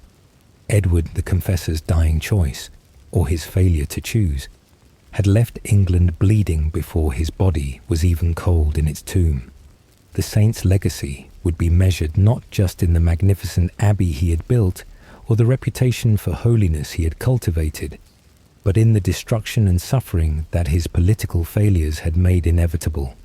History would remember Edward both as a holy man and as the king whose inadequacies had doomed Anglo-Saxon England to conquest and transformation. Legacy of blood and sainthood. The year 1066 has become perhaps the most famous date in English history, marking the end of one age and the beginning of another with a decisiveness that few historical transitions can match. But the events of that transformative year began not with the battles that would decide England's fate, but with the death of Edward the Confessor and the succession crisis that his failures had made inevitable. The 9 months between Edward's death in January and William's coronation in December would witness a level of violence and destruction that rendered meaningless all of Edward's achievements in maintaining internal peace during his 24-year reign. Harold's reign as King of England lasted a mere 9 months, But those months saw military challenges of unprecedented intensity. The new king understood that his hold on the throne depended entirely on his ability to defeat the foreign invasions that everyone knew were coming. Harold could not simply wait passively for his enemies to strike. He had to demonstrate through constant vigilance and military readiness that England under his rule would be too formidable a target to attack successfully. The first invasion came not from the expected quarter of Normandy, but from Norway. Harold Hardrada, seeing opportunity in England's division and encouraged by the exiled Tostig Godwinson, launched his expedition in early September 1066. The Norwegian fleet, numbering perhaps 300 ships carrying 10,000 warriors, sailed down the English coast and up the Humber River into Yorkshire. The invasion represented one of the last great Viking expeditions, a throwback to an earlier age of Norse conquest that seemed almost anachronistic in the mid-11th century. Harold Hardrada's army met English forces at Fulford Gate on September 20th, 1066, in a battle that demonstrated the continued effectiveness of Scandinavian military tactics. The Norwegian king achieved a decisive victory over the northern English earls Edwin and Morcar, whose forces were shattered by the disciplined ferocity of Harold's warriors. The battle opened Yorkshire to Norwegian occupation and seemed to vindicate Harold's decision to contest the English succession through force of arms. But Harold Godwinson responded to the Norwegian invasion with a speed and determination that caught Harold Hardrada completely unprepared for the counterattack.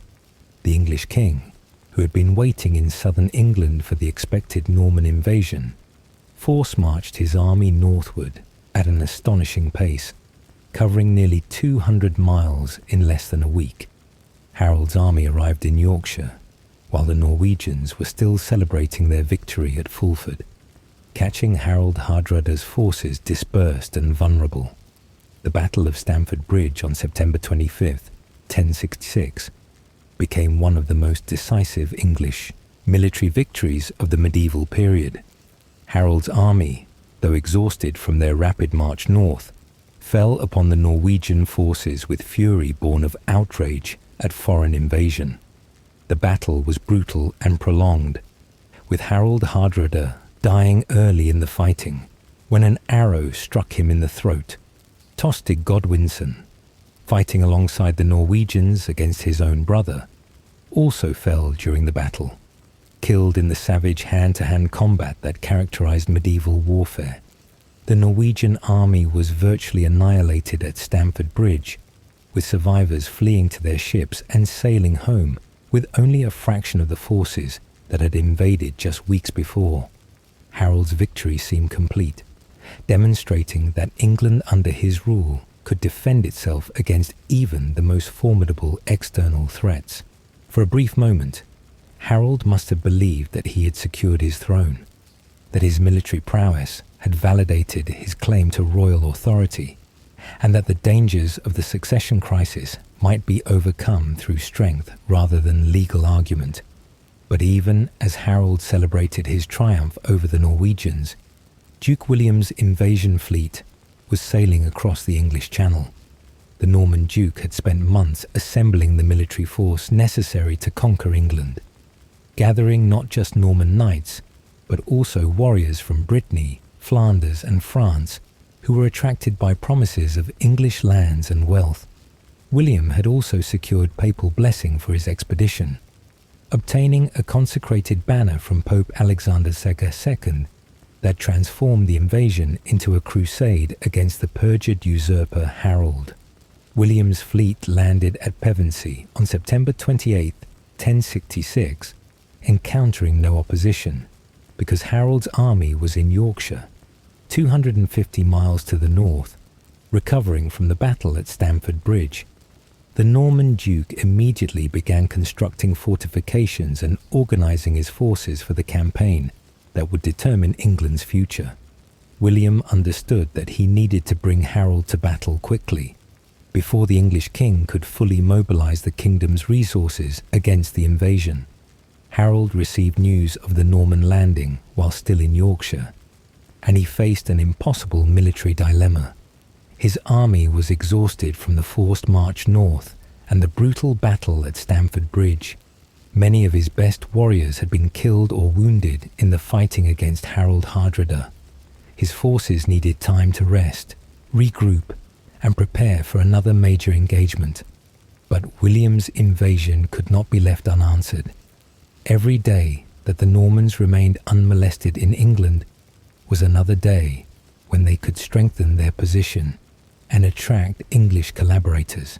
Harold made the fateful decision to march south immediately, hoping to catch William unprepared, just as he had caught Harold Hardrada unprepared. The English king force-marched his army back to London, gathering additional forces as he went, and then continued southward toward the Norman beachhead. It was a strategy born of desperation and confidence in equal measure. Desperation because Harold had no good alternatives, and confidence because his recent victory had demonstrated that rapid offensive action could defeat even formidable opponents. The two armies met near Hastings on October 14, 1066, in a battle that would determine the fate of Anglo-Saxon England. Harold had positioned his forces on Senlac Hill, a strong defensive position that required the Normans to attack uphill against English shield walls. The English army, though smaller and more exhausted than it should have been, initially held its ground with stubborn determination. Wave after wave of Norman cavalry charges broke against the English shield wall without achieving breakthrough. But William's army had advantages that the Norwegians at Stamford Bridge had lacked. The Norman cavalry could maneuver in ways that infantry-based armies could not, withdrawing from failed assaults and regrouping for new attempts. Norman archers could rain arrows on the English position from a distance, gradually weakening the shield wall through attrition. Most importantly, William himself remained alive and in command throughout the battle, providing leadership and tactical direction that kept his army fighting effectively, even when victory seemed impossible. The Battle of Hastings lasted all day, from morning until dusk, with neither side able to achieve decisive advantage for many hours. The turning point came in the late afternoon when Harold was struck down, probably killed by an arrow that pierced his eye, though accounts vary, and the English command structure collapsed with his death. Leaderless and demoralized, the English army began to disintegrate, with warriors fleeing the battlefield or dying in futile last stands against pursuing Norman cavalry. The death of Harold Godwinson on Senlac Hill marked not just the end of his brief reign, but the effective end of Anglo-Saxon England as an independent kingdom. The Godwin family, which had dominated English politics for a generation, was destroyed in a single afternoon of slaughter. Harold's brothers Gurth and Leofwine died alongside him, cut down by Norman knights during the final collapse of the English army. The nobility that had supported Harold's accession was decimated, leaving England leaderless and vulnerable to Norman occupation. William's victory at Hastings opened the way for the systematic conquest of England, a process that would take years to complete, but whose outcome was determined by that single day of fighting. The Norman Duke marched on London, accepted the submission of English nobles, who recognized that continued resistance was futile, and arranged his coronation as King of England. On Christmas Day, 1066, less than a year after Edward the Confessor's death, William was crowned King of England in Westminster Abbey, the church that Edward had built as his monument and that now witnessed the end of the dynasty Edward had represented. The Norman Conquest was not simply a change of dynasty, but a transformation of English society so thorough and so violent that it represented a genuine rupture with the Anglo-Saxon past. William confiscated the lands of English nobles who had opposed him, which meant essentially all English nobles of any significance, and redistributed those lands to Norman followers who had participated in the conquest. Within 20 years, virtually every major English landholding had passed into Norman hands, creating a new aristocracy that spoke French, followed Norman customs, and maintained no loyalty to English traditions. The violence of the Norman Conquest extended far beyond the battlefield deaths at Hastings. William faced rebellions throughout England during his first years as king, and he suppressed these uprisings with systematic brutality designed to destroy any possibility of continued resistance. The harrying of the North in 1069 and 70 was particularly devastating, with Norman forces deliberately destroying food supplies, burning villages, and killing livestock to create famine conditions that would make future rebellion impossible. Tens of thousands of English peasants died of starvation as a direct result of Norman policy. The Norman Conquest also brought fundamental changes to English church, law, and language. Norman bishops replaced English ecclesiastical leaders, bringing with them continental religious practices and architectural styles. Norman legal concepts gradually superseded Anglo-Saxon traditions, creating a hybrid system that reflected Norman assumptions about royal authority and property rights.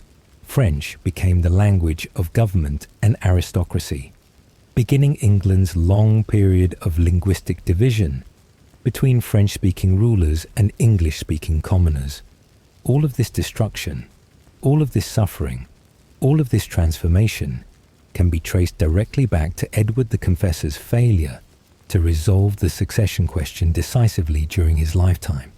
If Edward had chosen a successor clearly and had worked to build support for that choice, the succession crisis of 1066 might have been avoided entirely. If Edward had possessed the political courage to name either Harold or William unambiguously, the losing party might have accepted defeat without resorting to military conquest. If Edward had even managed to produce an heir from his marriage to Edith, the entire succession question would have been settled through hereditary legitimacy rather than through competing claims and foreign invasion.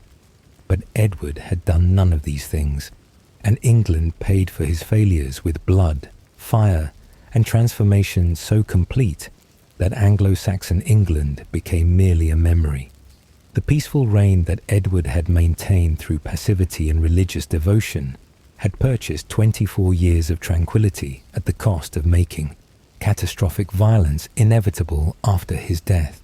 The saintly king had left England to bleed, and the bleeding was more severe and more prolonged than even the most pessimistic observers during Edward's lifetime might have predicted.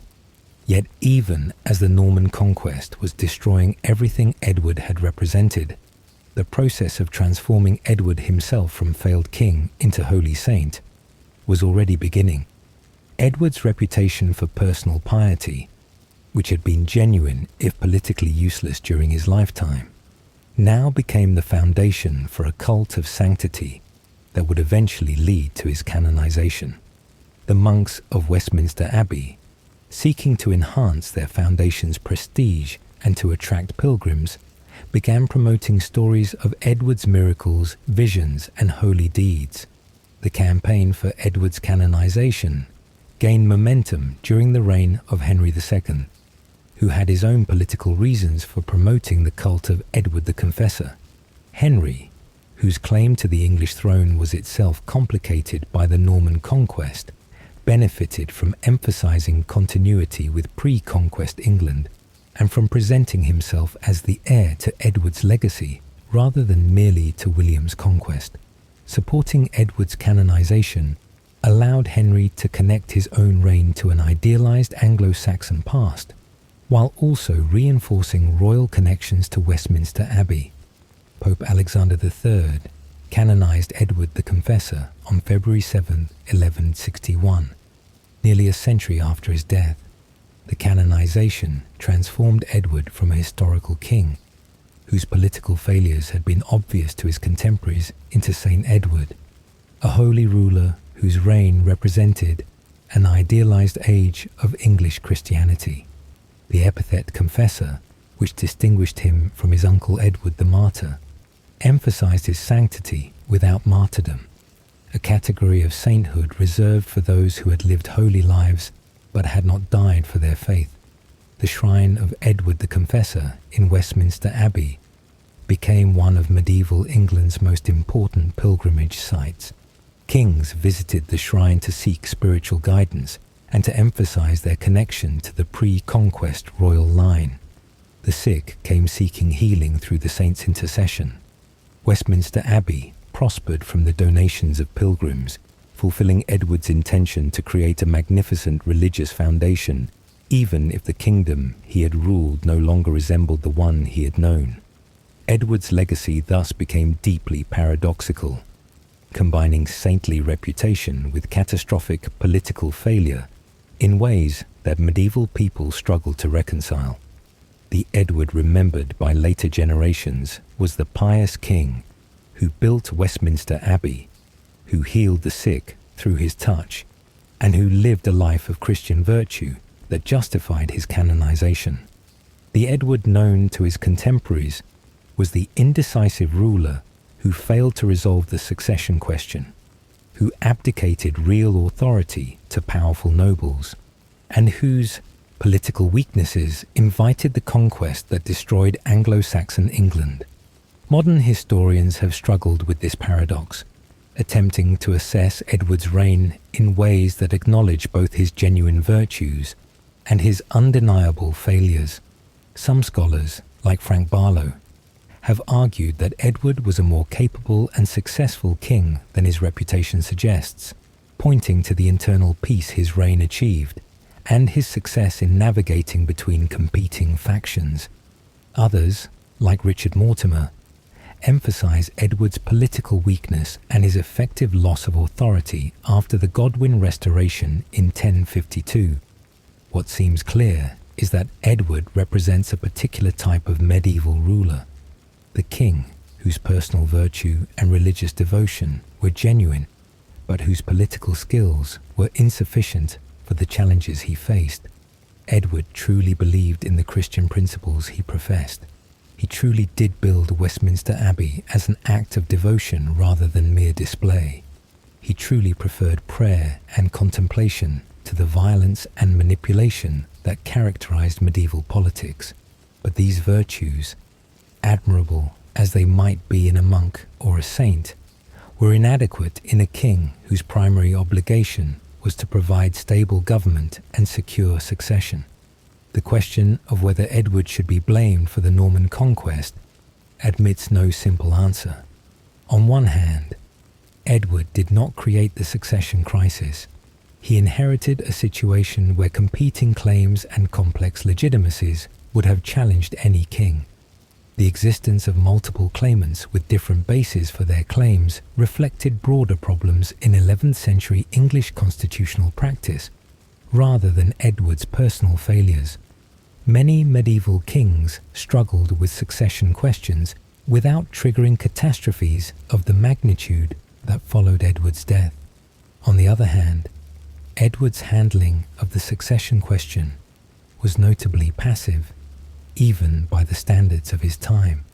Other kings faced with similar challenges worked actively to build support for their preferred successors, to negotiate compromises between competing factions, or at minimum to clarify their intentions sufficiently that civil war could be avoided. Edward did none of these things, apparently preferring to leave the question unresolved rather than making the difficult choices that decisive action would have required. Perhaps the fairest assessment is that Edward's failures were failures of omission rather than commission. He did not actively create the conditions for catastrophe, but he failed to take the actions necessary to prevent it. His reign represented a missed opportunity, a 24-year period when decisive leadership might have resolved the succession question peacefully, but when that leadership was never provided. The peace that Edward maintained during his reign, which seemed like his greatest achievement, was revealed by the catastrophe that followed his death to have been merely a temporary respite purchased at the cost of making future violence inevitable. Edward the Confessor's monument stands today in Westminster Abbey, where his shrine continues to attract visitors and where English monarchs are still crowned in the church he built. The magnificent architecture of Westminster Abbey, rebuilt and expanded by later kings but still fundamentally Edward's creation, remains one of England's most important historical sites. Edward's feast day, October 13, is still observed by the Church of England and the Catholic Church, commemorating a saint whose virtues were real, even if his political legacy was catastrophic. But perhaps Edward's truest monument is not Westminster Abbey, but rather the Norman England that emerged from the conquest that his failures made possible. The English language today carries the marks of the Norman Conquest in its vocabulary, with French-derived words for government, law, and aristocracy coexisting with Anglo-Saxon words for common life. English law combines Norman concepts of royal authority with Anglo-Saxon traditions of local custom. English identity itself was forged in the crucible of conquest and resistance that followed Edward's death, creating a hybrid culture that drew from both its Anglo-Saxon past and its Norman present. Edward the Confessor ruled England from 1042 to 1066, and he died leaving behind a kingdom at peace, a magnificent abbey under construction, and a reputation for sanctity that would eventually lead to his canonization. But he also died leaving behind an unresolved succession crisis that would trigger conquest, transformation, and suffering on a scale that rendered all his achievements meaningless for the generation that experienced the Norman takeover. The saintly king, who left England to bleed, had secured his place in heaven, but he had done so at the cost of condemning his kingdom to a purgatory of violence and conquest. As we drift towards sleep, contemplating Edward's strange legacy of sanctity and failure, we might reflect on the paradoxes that his reign embodied. Personal virtue is admirable but insufficient without the political courage to make difficult decisions. Peace maintained through passivity and avoidance may be merely the calm before a terrible storm. Good intentions without decisive action can cause more harm than calculated malice. These lessons, learned so painfully by Edward's England, resonate across the centuries to remind us that leadership requires more than goodness. It requires the strength to choose, the wisdom to prepare for consequences, and the courage to act decisively when circumstances demand it. Edward the Confessor was both saint and failure, holy man and inadequate king, builder of Westminster Abbey, and architect of England's conquest. His memory reminds us that history judges rulers not just by their personal virtues, but by the results of their actions and inactions, and that the most profound failures are often those of omission rather than commission. As we close our eyes and let sleep carry us away, we leave behind the England that Edward knew, an England that bled and died and was reborn as something new, something that carried the wounds of conquest, even as it incorporated the memory of the saintly king who had let it bleed. Sweet dreams, dear listener. May your rest be more peaceful than the England that Edward left behind.